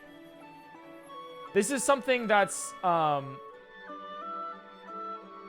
like to do with unique content, where you don't clickbait it. But what you do is you think of an idea so insane that people have to click on it because you're curious about it. Like, why? Like, did he actually do this? And then you follow through with it. Like, I broke the record for the largest chemistry experiment, elephant's toothpaste. I did. You're like, what the fuck? You click on it? I did. Right? How I beat Breath of the Wild blindfolded. What the fuck? I did, Why do you end so abruptly? It feels weird when a lot of your videos end, but can't process the end and makes it more jarring.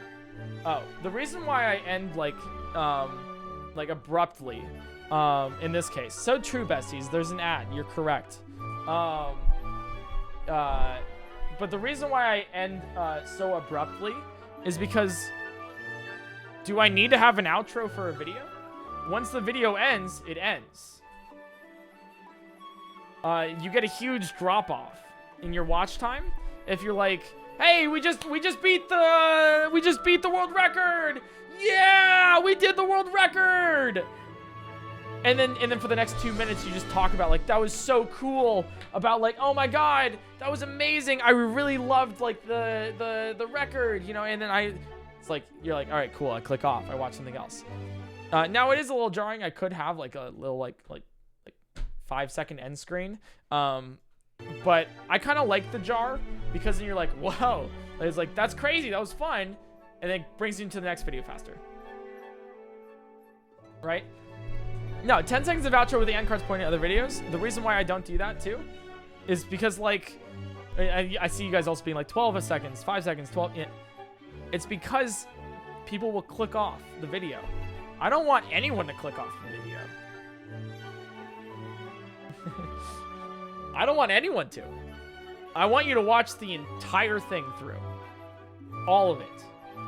And if like everything. So if when the video ends, it ends. Same thing with a TikTok, right? Do you have like an outro for a TikTok? Did you at least link similar videos in the description then? Super easy, right? My friend Doug, right? Oh, right here. Similar video. It'll get recommended to you. That's what the recommendeds are for, right? Or you can just go to my channel and watch those videos. That's what it's for, right? It will have recommendations there. I know it's like, hey, here's similar videos, all this stuff. It would help. Not many people click these. I did a test a while ago. People will read the description. People won't really click on the stuff for the description, not as much as you think, at least. But yeah, okay. Here, we'll do good content when we engaging stakes. End the video when the video ends. Right? I wonder if the outro card thing is leftover from before YouTube started doing end of video recommendations. I think it is. I'm not too sure, but I think a lot of people are thinking in old YouTube of like, hey, here, let me show you this. This is really funny. Do you guys remember? I'm gonna go on a little tangent here. You guys remember this? So here's an example of bad. This is how you give birth. First off, no reason for that 3-second clip to exist. Right?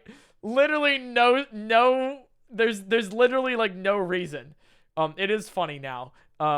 But it's like, it's a little jarring. You're like, oh, okay, click off, right? But there's like, this is how you give birth. And then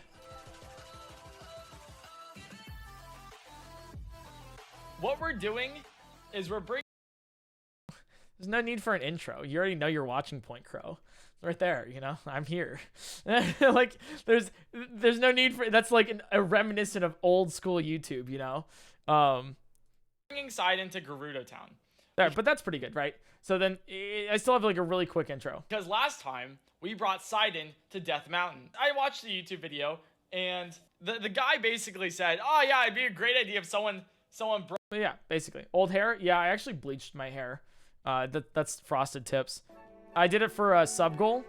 Yeah, if we reached 40 subs. If we reached 40 subscribers, I was like, I'll bleach my hair. So, yeah. Anyways, the point of that is that you could just skip those first 10 seconds and just have the same video. Like, there's no difference there. So cut out the fat, right? And here's something I give my recommendations to my editors. When you're finished cutting, cut more. Right? If you take a stream, because remember what we're doing here is we're taking our streams or we're taking our content and we're putting them onto TikTok, YouTube, Reddit, right? To get viewers back into our stream. Jeremiah's here. One of my editors. If you like half the videos at least on the channel, half of them are done by Jeremiah. What was I saying with this? Yeah, when you're finished cutting your video, cut more, right? Like, does that scene, like every scene needs to have a purpose. Like why would you like have, like, you know, why would you have some things in there if it didn't have a purpose? Is it funny? Does it lead into the next segment? Is it that important segment that you mentioned in another part? You know, like every scene needs to have a purpose to get to the 10-minute mark. No, bad. Stop. Old YouTube thinking. Stop. You don't need to make it to a certain minute mark. You don't need to make it. Make it as long as it is. If your video is 3 minutes long and you're like, man, I wish I could stretch it out more. Stop. Either make more content or just post the 3-minute one. Because if you're stretching content, you're making your content actively worse. You want to make sure that your content is good. Minute to minute, second to second. You want that, right? People can sense fluff.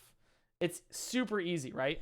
You want to make it as short as you can, as entertaining. That's what you want.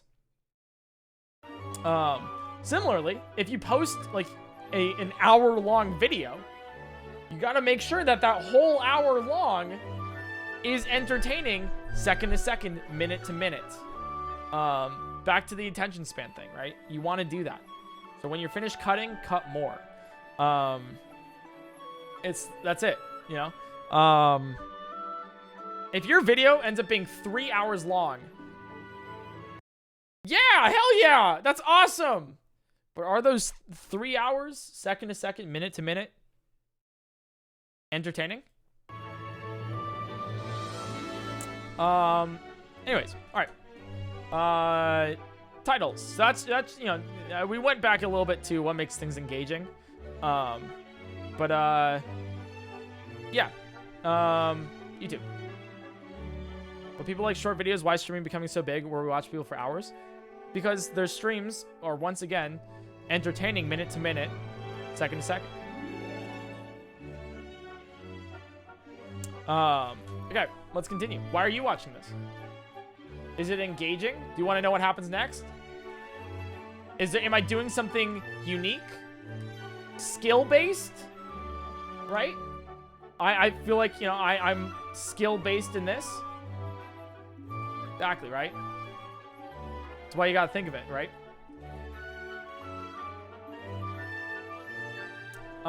Okay, next. YouTube. All right, let's do thumbnails. I can and will talk about thumbnails for hours, days. Weeks long. Actually, an absurd, disgusting amount of time where I will give you the short version, which will still be relatively long, because I would consider myself very good at thumbnails. Very good at thumbnails. But oh my god, is it so fucking easy to get it wrong. It's like, it's the finest line to make. Yeah, Eric loves thumbnails like Kanye likes Kanye. Exactly. Debatable? Hey, I'm serious. I'm the one who has the qualifications here. If you have something to speak up about, and you have something that, you know, then please let me know.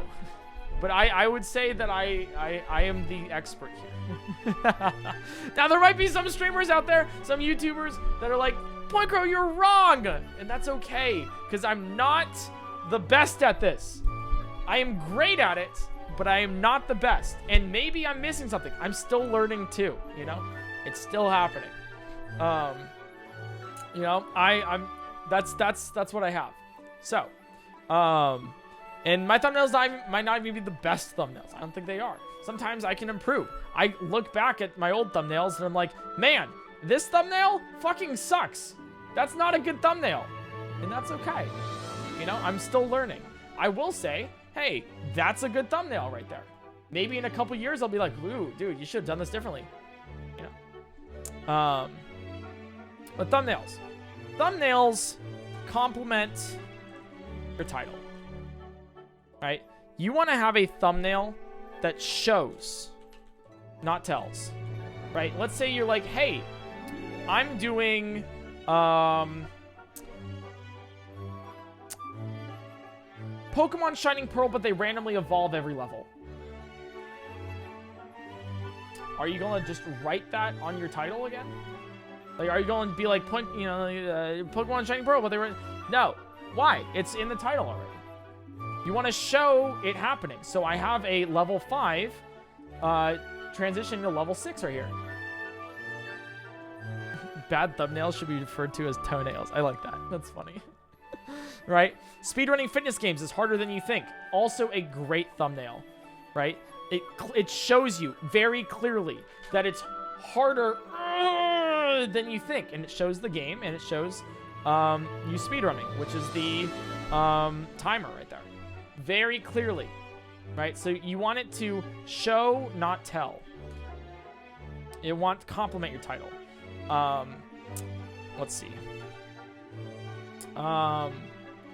Thumbnails. Okay. I want them to be simple. Easy to understand. How many times have you not clicked on a video because you have no idea what's happening in that thumbnail? And how many times? More than you think. Right? Once again, go to your homepage, right? You're going to see a couple of these and not click on some of them because you have no fucking idea what's happening in them. That's important, right? Very important. Which, by the way, Ludwig is still recommended. You subscribe to the man once, and he takes over your YouTube page. God. Anyways, let me continue. Anyways, comment continue, show don't tell, right? And simple, easy to understand. And let me show you guys bad example of show don't tell.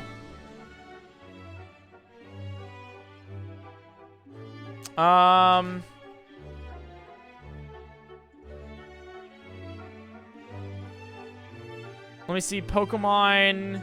What's a classic Pokemon? Nuzlocke.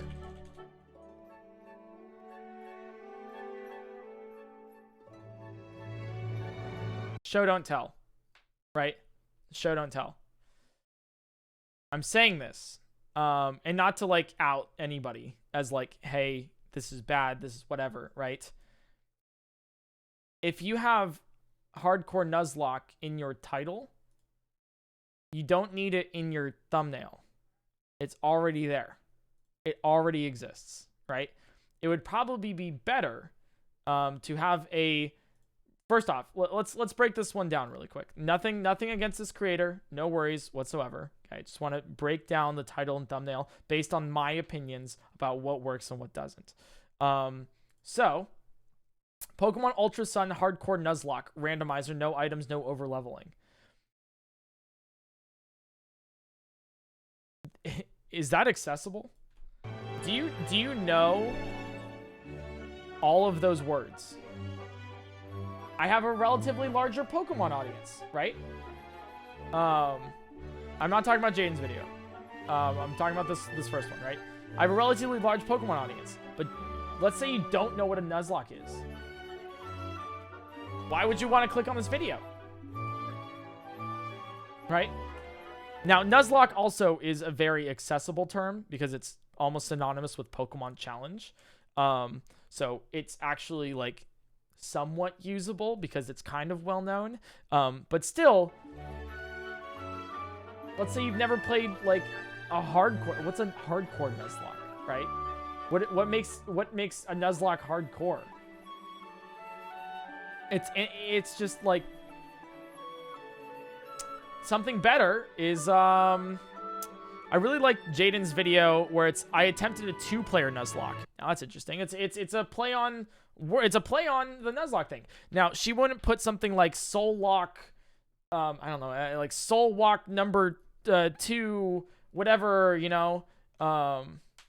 Purpose of many videos isn't to gather an audience, but rather state one you already have, though. I think that thumbnail works for that. No, I think it's a bad idea to put out I don't think it's a great idea if you want to grow your channel, right? Because we're going here of how to become a big content creator. If you just make videos that your already existing audience is going to like, then you're never going to grow. Your videos aren't going to be recommended. You want to capture an audience you don't have. You want to not only satisfy, right? But you also want to make yours bigger.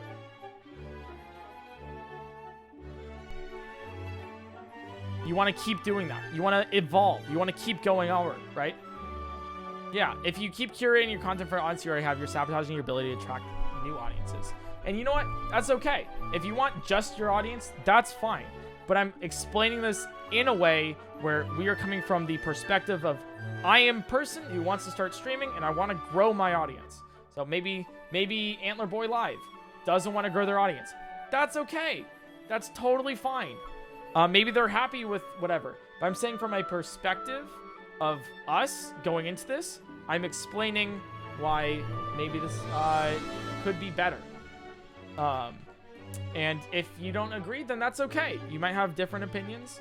But from my perspective of this, you know, this is a thing, you know?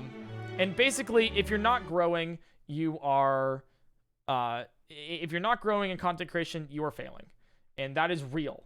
And you might disagree with that, but that is okay. The reason why I'm coming from this is because people will leave. Maybe they're tired of your content. Maybe life got in the way. Maybe they're just like, hey, you know what? Maybe I should stop YouTube for a month. Maybe they're just in the middle of a video and they get nudged by somebody to go do the chores, right? Very specific, right? Like what, like, you know, like there's a whole bunch of things. So you'll just drop viewers. But if you're never gaining more, you have a finite audience that eventually is just going to leave.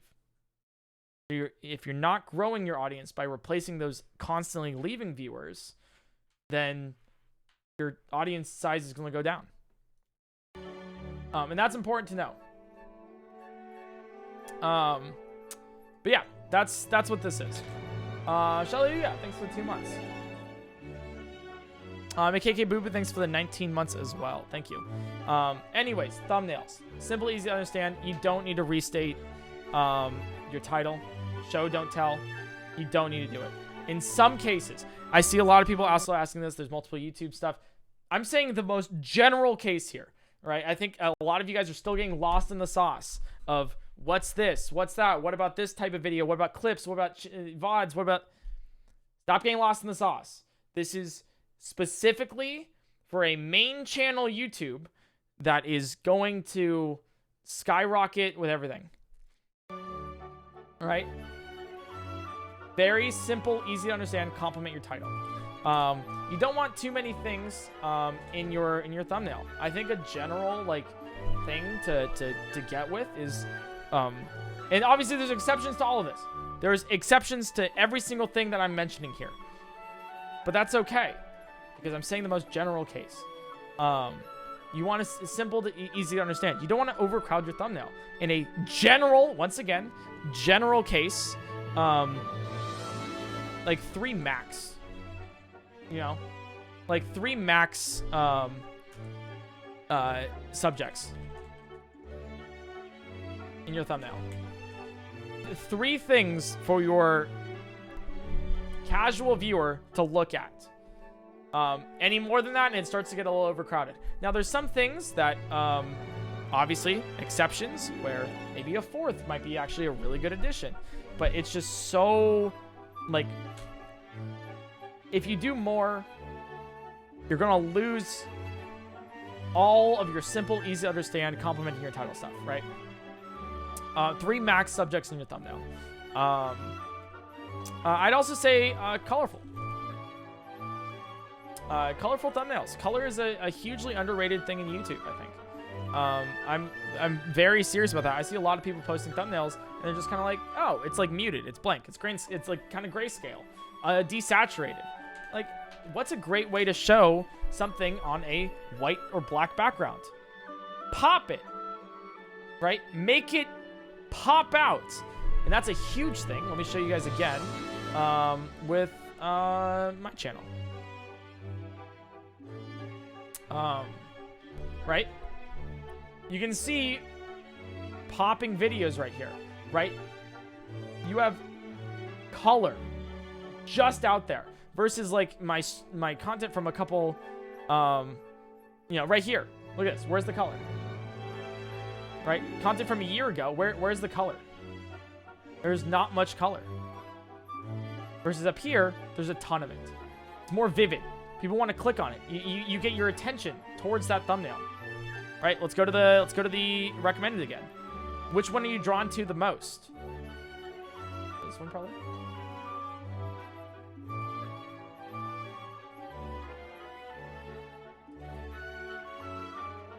Right? It's just what gets your attention. Probably these two. Right here. Simple, easy. Yeah.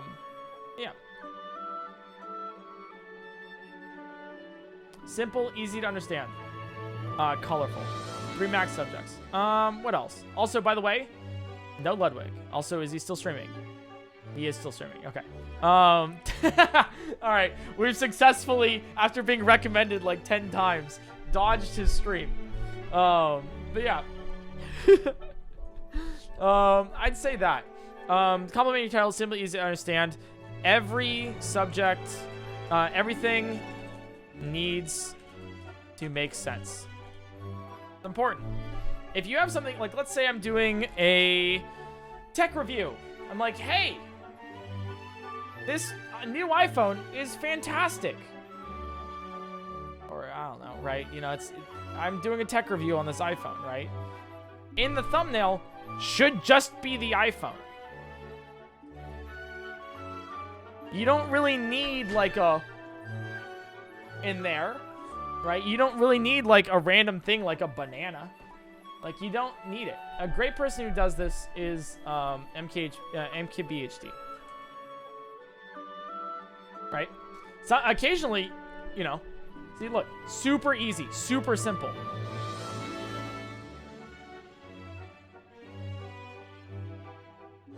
Just look the thumbnails. Very easy, right? Now, you do have some faces in this, obviously, because they make sense. I don't know about this one. Actually, this does make sense because a monster tablet, he's showing himself for scale, right? I don't know why he needs himself in this one. This doesn't make sense to me. But basically, yeah. It makes sense. Well, if I want to include 2 to 3 laughing, crying emojis, though, then we have a separate problem. Live in the void, thanks for the 18 months, right? Thank you. But yeah, Everything needs to make sense. So if you have something in the thumbnail that doesn't make sense, like doesn't need to be there, then don't have it there. The unnecessary red circle. The unnecessary red circle makes sense when it's necessary. For example, this isn't a red circle, but you could make it a red circle. On the new Cybertruck updates for drone footage, you can see there's a, it's like, you know, it's a blown up version. It might be really good for, in the case of, sometimes you have like a arrow right here, really just pointing it out. Now, it's necessary to grab attention because it's pointing towards something. You don't want anything that detracts from the actual thing, you know? What about music? I can't comment on music because I don't do music, but I'm assuming the thumbnail for music videos should probably be some sort of thing that wants to have mystery, bring you in, right? Which is another thing, mystery, right? You don't want to give away, like, the thing in the video when you have your title. Let's go back to the paintball video that we keep mentioning, right? You don't want in the video, presuming that it's like whoever wins this paintball battle gets $1,000, right? You don't want in the thumbnail, like, person A giving person B $1,000. Like, you don't want to give that away. What you'd probably do is set up somebody, you know, thumbnail, like basically like crouching down with the paintball gun.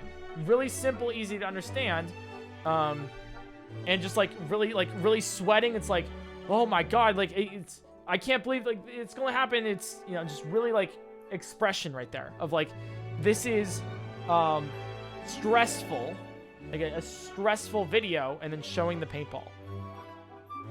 That's it. Super simple, super easy. And that's all you need to know. You can even put, like, if you have, like, the guy going, like, right? You can even maybe put, like, a stack of cash right next to it, you know? As long as it looks like it's not just, like, painted on and plastered. You want mystery, though. You want mystery. You don't want to give it away. The good thing about mystery is that, and I'll explain another one of my videos. Because these are just, like, the super easiest ones that I can just, like, bang out for you guys, right? Is Breath of the Wild by randomize everything, right? You just show that it's randomized, right? You don't be like, hey, you know, I got this cool thing. It's like, you show it randomized like that. Let's see. There's something that I gave away here to show you guys a bad example of a thumbnail.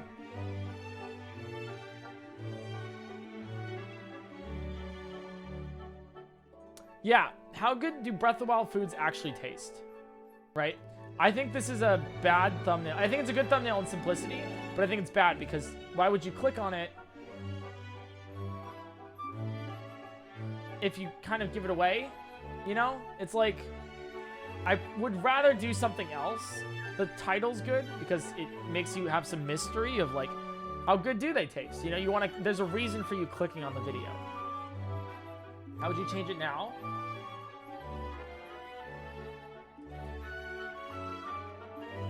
I would probably show me cooking, and whatever I'm cooking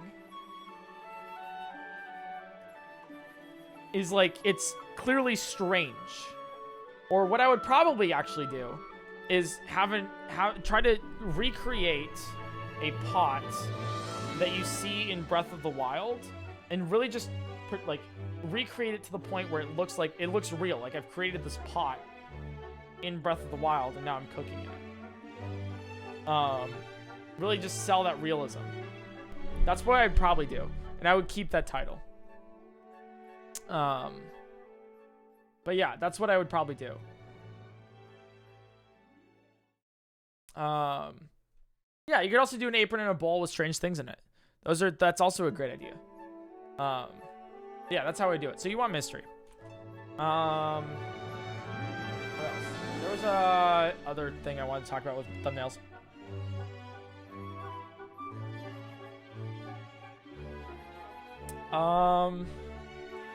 Shit. What was it? I would also say like a change of music. Oh, we could do a change of music. Okay. I would also like personally, I don't like many of my thumbnails and titles past this. Like if I say this word, I reset my speedrun. I think all of these videos and titles and thumbnails are probably the best on the channel. There's some other ones down here that are really, really good, like the Pokemon Uranium one, both video and title. But I wouldn't really use some of these as an example for good stuff, you know? Oh. I want to talk about like uploads and schedules and stuff later, but I think that might be a good overview for thumbnails. There's obviously different kinds of thumbnails, like for clips channels, for VOD channels, for reaction stuff is different, but I think I'm trying to go very general of like, you want it to complement your title. You want it to show, not tell. It's simple, easy to understand. Here's some tips for it. Everything in it needs to make sense, and a mystery. Like, you don't want to give it away.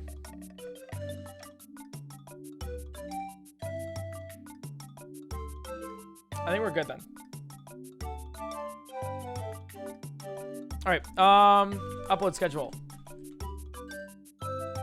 No. Cool. Next one.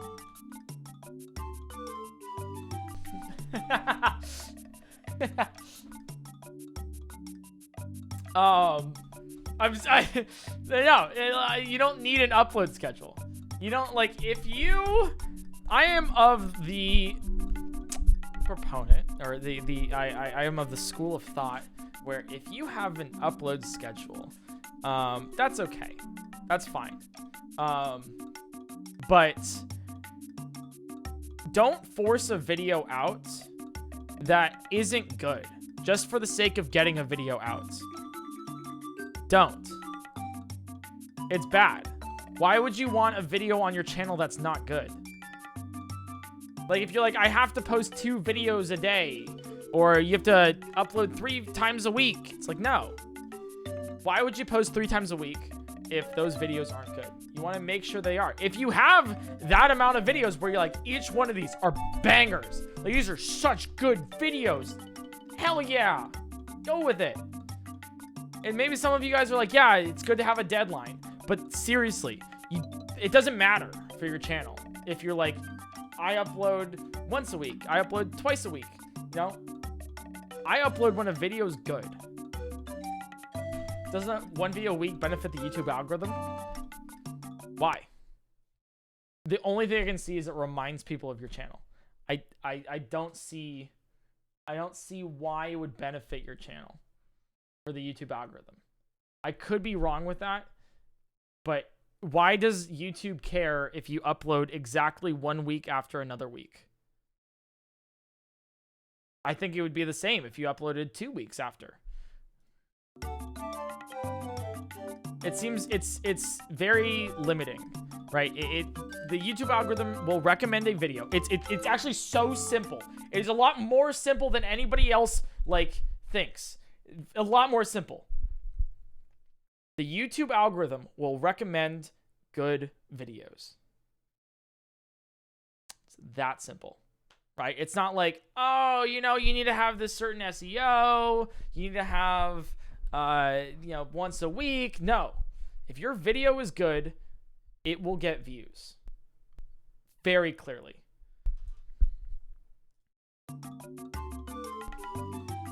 That's it.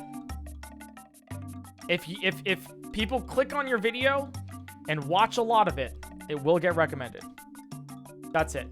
YouTube cares about that because obviously they want to serve you ads. This is why. YouTube wants to make money. The way they do that is through advertising. They want people to watch videos on YouTube so they can show ads.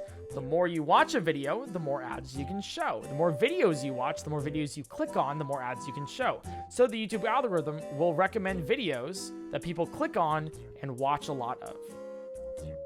Very simple. You make long or short vids. Make videos that are entertaining and good. That's it. All right, so no upload schedule doesn't matter.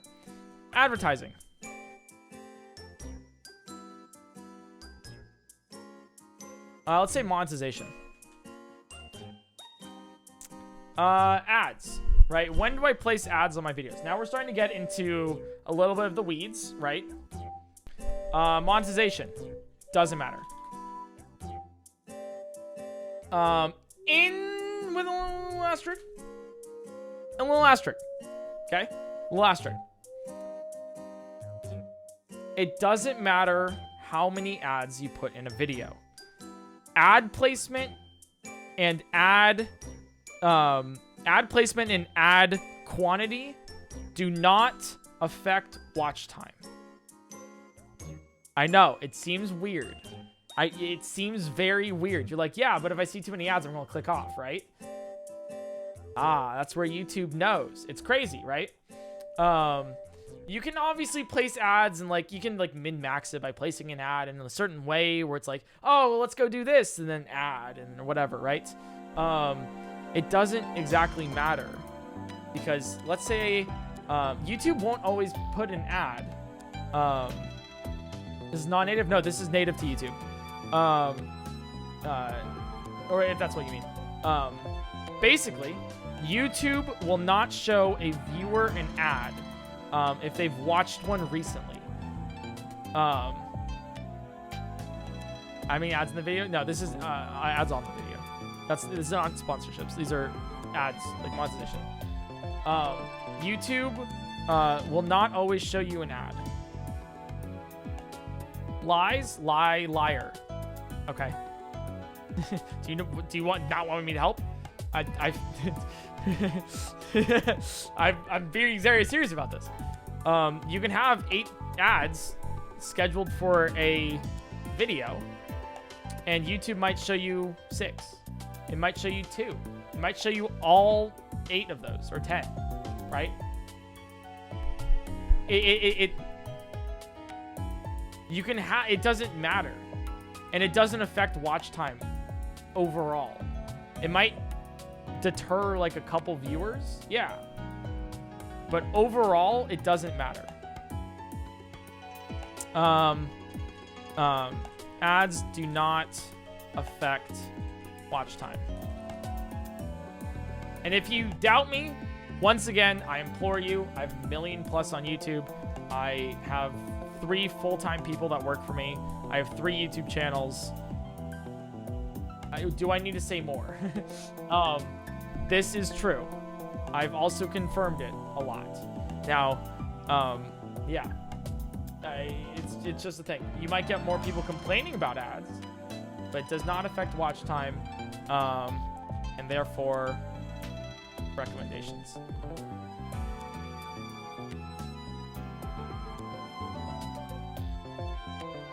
Okay. Let's see what else. Scheduling.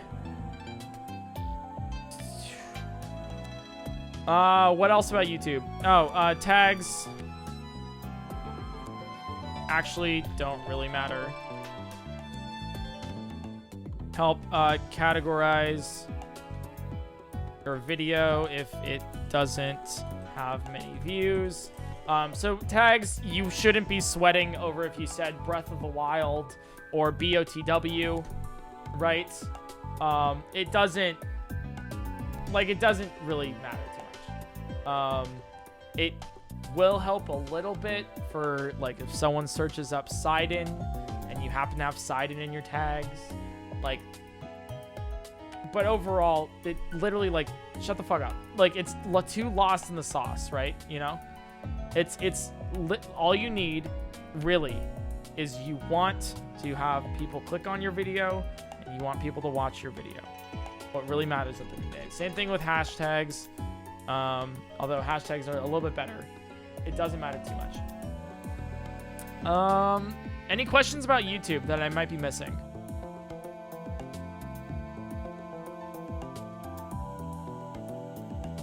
How would you summarize this info? Super easy. For YouTube, make content that people click on, make them watch along. Did you cover CTR? Yeah, that's titles and thumbnails. How are hashtags different from tags? Super easy.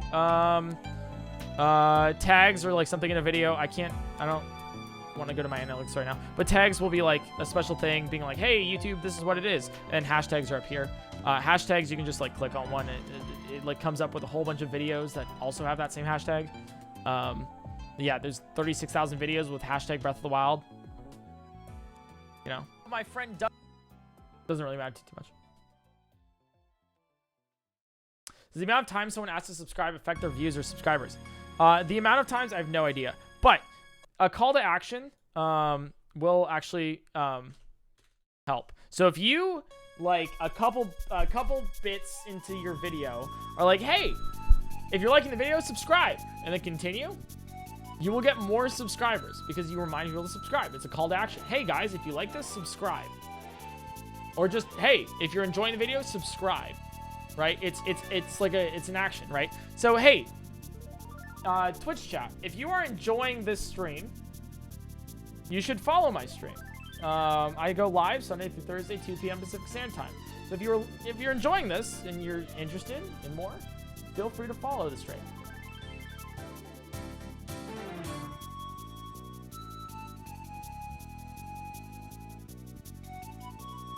Right? I'm 36 steps ahead of you. Perfect. But it's a call to action, right? I've had videos where I don't post a call to action of like, hey, subscribe. And that's totally okay. I think a video with 1 million views where I'm like, I don't have that little call to action has about plus 2,000 subscribers. And in another video with also 1 million views where I say, hey, subscribe, 15,000 more subscribers. It helps. That's why people ask for subscribers. And let me see if I can pull this up without like showing too much. You want to know why subscribers are so valuable?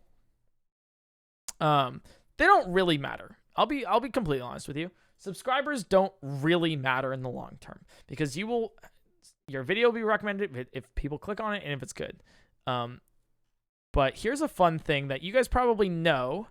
That has been, it's really cool to confirm. Let me see if I can do this properly. Yes. Okay.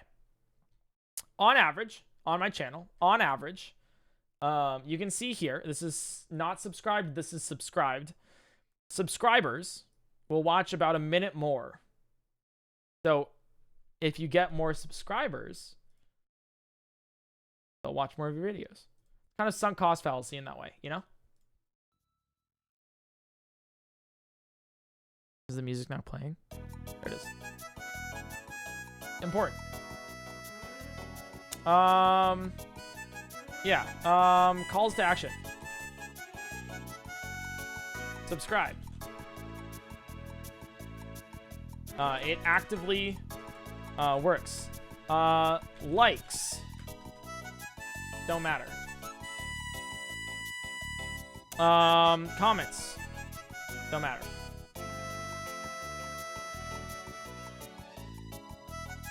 Just want people to subscribe. Actively works for a bigger number. Why do likes not matter?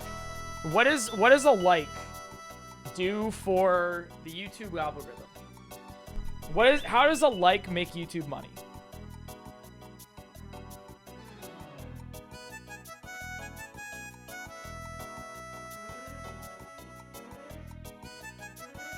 Watch time does. A like might be like, hey, I like this video. That's cool. And you know what? YouTube might be like, that's awesome. But it's the small things. It's like, it's so small. If you have 1,000 people that watch your video all the way through, let's say it's a 10-minute long video, you watch all the way through, YouTube's going to be like, wow, people are really engaged for this video. Let's show it to more people and see how they're engaged. And then if those people are engaged, let's show it to even more people. If they're engaged, let's show it to more, right? But it's like, if you like the video, it's like, cool, awesome. You like the video. Maybe it gets saved in your likes playlist. It's like, you know, it's, I guess credibility, yeah, but it's not really like a huge deal. Like there's not really a thing there you know? What's the best time to ask people to subscribe? It doesn't matter. When you think about it, right? It's not like you're going to get more, like, I say it doesn't matter in the context of watch time. It does matter in the context of how many people will subscribe based on that, because over your natural video, right, people will drop off just naturally, right? Like, they have to go, maybe they get bored, maybe they're going to do something else, right? You'll have a natural drop off. Now, the flatter it is, the better, right? If you have it something like this, then, dude, you got to fix something about your retention. But if it's, you know, it'll always have like a natural somewhat of a petered off drop off right here, right? It'll always be something like this, right? If you do a sub plug here, you'll have more people watching your sub plug. Therefore, more people will subscribe. If you do it over here, right, less people will be watching, so less people will subscribe. It's, you know, if you have 60% people watching here and then 40% watching here, you have less of an audience for your call to action. So yeah, if you want more, but in terms of watch time and everything, you know, I hard disagree here. A like indicates certain tags and video styles that will get you to watch more. It's so useful in the algorithm to know what you like to watch. The YouTube algorithm knows what you like to watch based on how long you watch it. Maybe you'll get a little bit more recommendation through the likes, but it's not significant enough where I care about that. Same thing with comments. Yeah, you're engaged with the content, right? But it's not significant. It's not like significant enough where like I'm gonna be like, hey guys, like and comment on the video. Like, no, I want you to watch more of the video. I want this to be as entertaining as possible, so you watch as much, and YouTube will show you more. So I say they don't matter. When in reality, yes, okay, they do matter, but in so like small little like amount that it's not as much as it's not as much as you guys think. What's up, Jarvis? How's it going? So yeah, calls to action. It don't matter. I can't comment on like closed captions or like subtitling or anything like that. I know YouTube won't recommend your video to alternate other language speaking audiences. As in, like, let's say you are on purely Portuguese YouTube. I know YouTube specifically won't recommend your video to that side because it's not accessible. You literally can't watch it. So I know that, but I don't know too much enough to like talk about it, you know. I really don't. It could increase watch time. It could not. I seriously don't know. But yeah. Any other questions about YouTube? While we have it right now, before I move on. Yeah, oh yeah, it's an accessibility thing too. Yeah, of course. What's a good editing software? I use Discord. I tell my editors how I want it to be edited.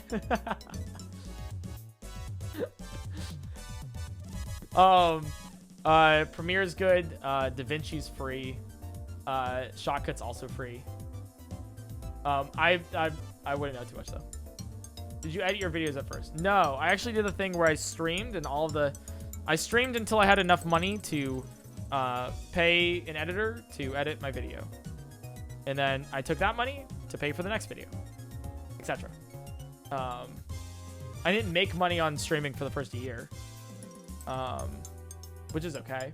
But how do you, like, let's say you don't even make that much money to get an editor, then there's no problem in editing yourself, right? Which is specifically why I say how to start streaming. Stop streaming so much.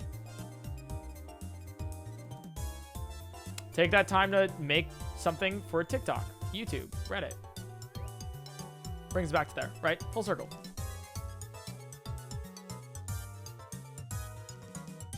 What do you think of Twitch discoverability? Yeah, we're getting back to the same questions that we got at the beginning because we're getting, like, we have some ins and outs, but that's it, you know? Well, if most of you guys have node to little similarities from each other, such as, can I post a cat video one day and a let's play the next? You can. So it's a weird thing to say. So I'll say it like this. can you post like, let's say an art video and then, let's say like a cat video and then a let's play? Yeah, I can't speak on TikTok. I only know this for YouTube. Yes, you can. And both of them will, if they're both the most amazing let's play and the most amazing cat video on YouTube, they still will get recommended. And you still will get like views. However, people who watch your cat video are unlikely to watch your let's play video. With like what I like to call back watchers, right? Let's see if I can go back to my channel real quick. Back watchers. So let's say I put out one video, which is the Pokemon game where you have a gun. And you're like, wow, I really like this video. That's awesome. You go back to your channel. Like, okay, well, I'll watch this other Pokemon video, see if it's interesting. I'll watch this other Pokemon video. I'll watch this Pokemon video, right? And you've ever gone down a YouTube rabbit hole? That's what I'm talking about, right? It's same thing with recommendations. Let's say you watch this and you get another one of my videos recommended, and it's another Pokemon video. It's another Pokemon video. Back watching, right? So you won't get back watching like that, you know? That's the case. What's the point of people making several channels? Because it also affects subscribers, right? And that's something that I've had like some issue with in the past, especially when going from Breath of the Wild to Pokemon and stuff, right? Where, let's say you have, and this has to do with quality as well, where it's like, let's say you watch Zelda by, say, Shrek, then 10 Shrek spawn. It's more difficult to sell a subscription to somebody for content that they're not going to watch. So let's say you really only like Breath of the Wild. Awesome. That's cool. You're not going to watch my Pokemon videos. So you're going to get the videos recommended anyways. But why would you say, hey, I want recommended to all your videos when I only watch half of them? Right? That's important. So it's going to affect subscribers. It's also going to affect, you know, back watching, right? It's the same thing with quality. So let's say you make a really, really good video. And then this other video is not so hot. People might back watch to this video and be like, oh, it was a fluke, and stop.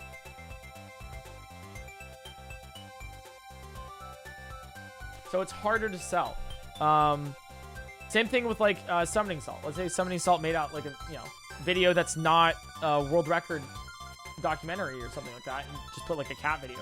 Yeah, people will probably watch it, but it's not really gonna get like subscribers off of it. He's not gonna get a lot of watch time off of it, you know. Someone with like 5 channels is all about content strategy, capturing an audience that wants to look content. Exactly, there you go. So you can maximize everything here.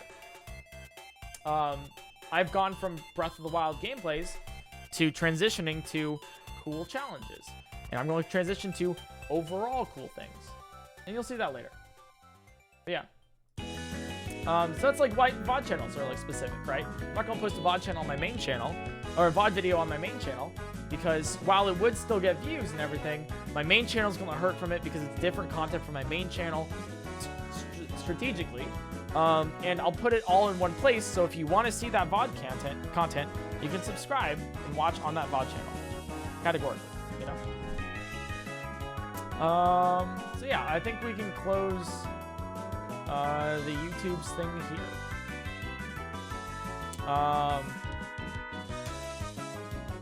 If you want any other questions, I'm sure I've answered, I think, most of your stuff in talking for this for about 2.5 hours.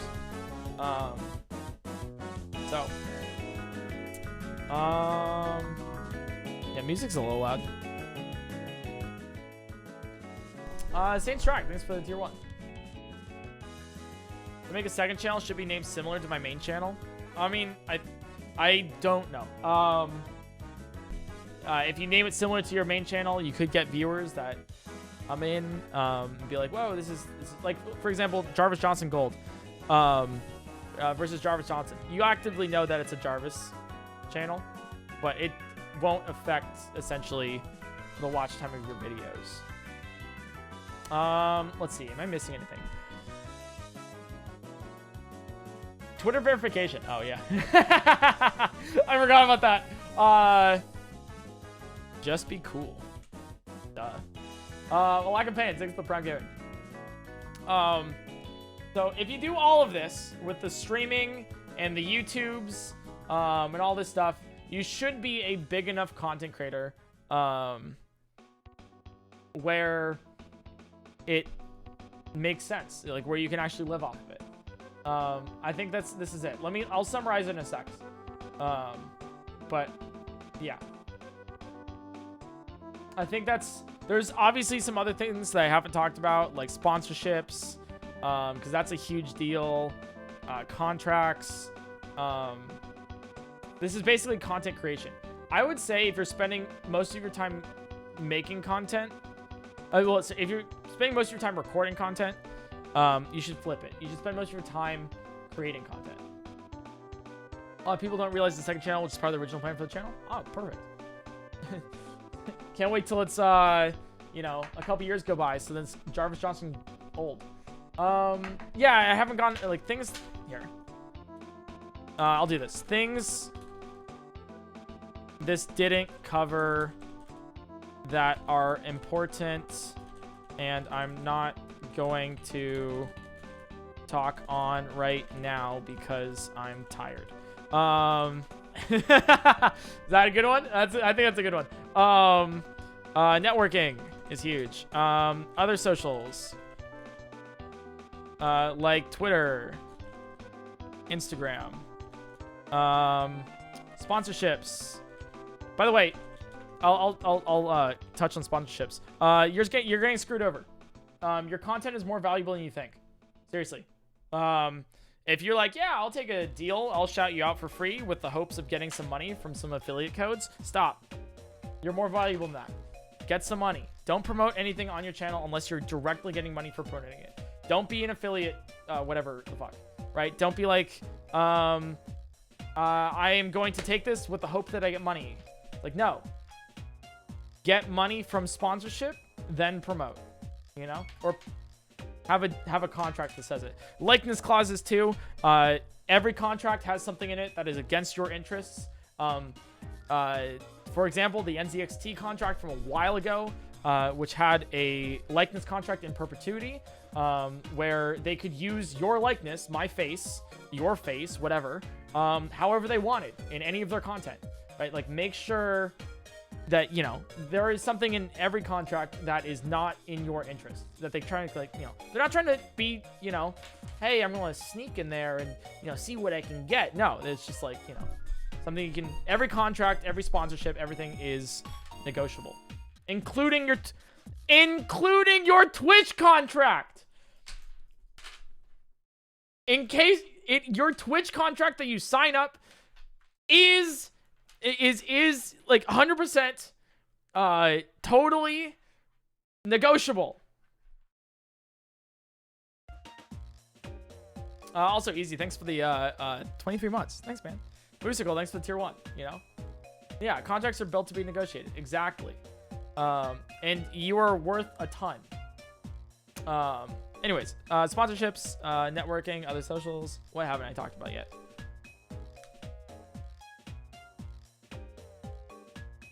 You know how many Twitch partners there are? I think 60,000.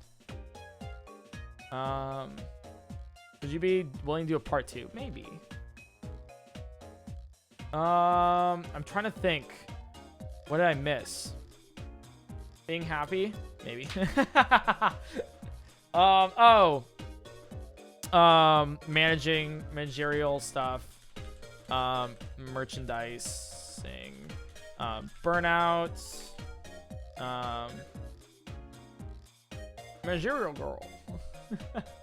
And then smaller things like emotes, art, and SEO, which isn't really, finances, stuff like that. Yeah, there's a lot that goes into this. Branding.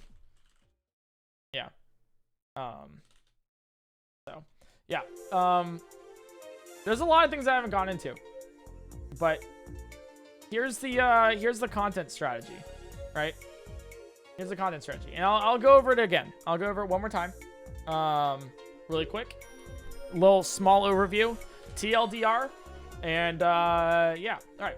So if you want 1 million subs on YouTube and at least 2K average streaming, which is what I can like vouch for at least, here's what you need to do.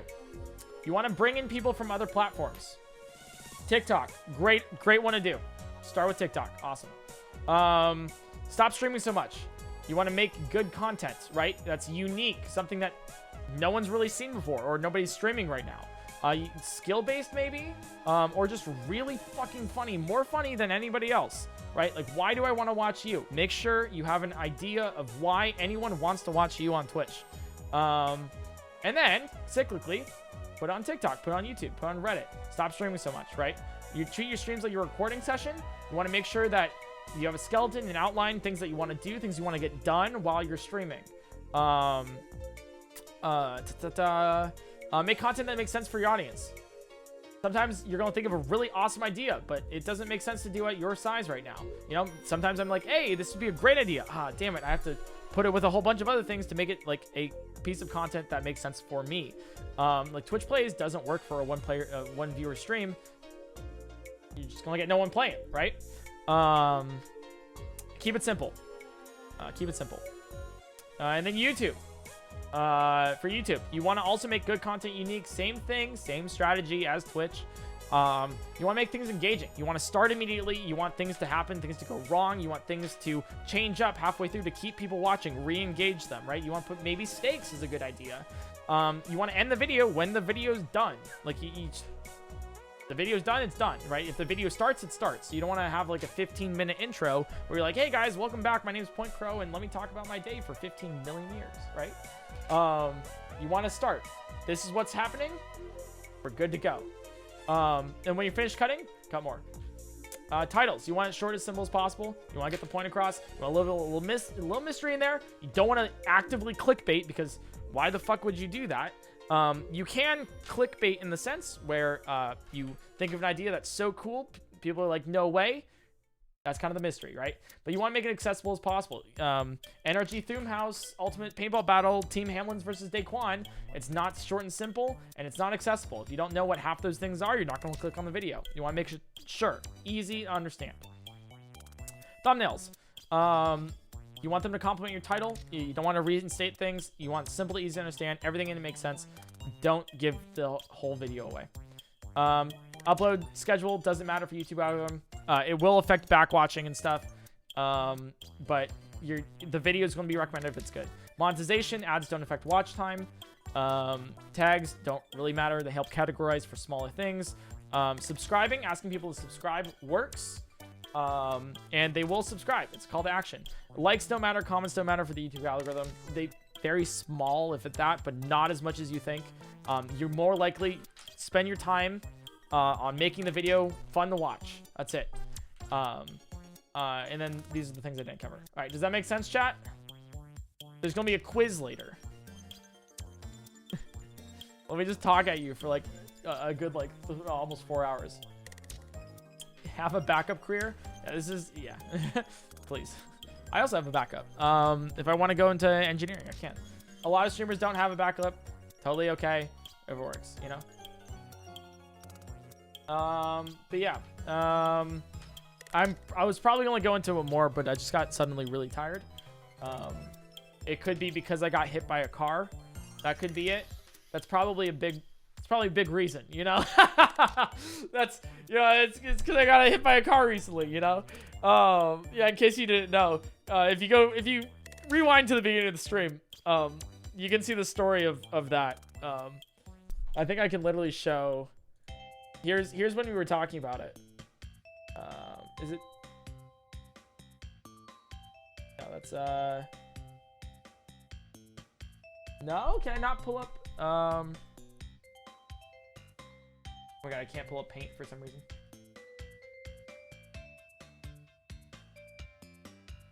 There it is.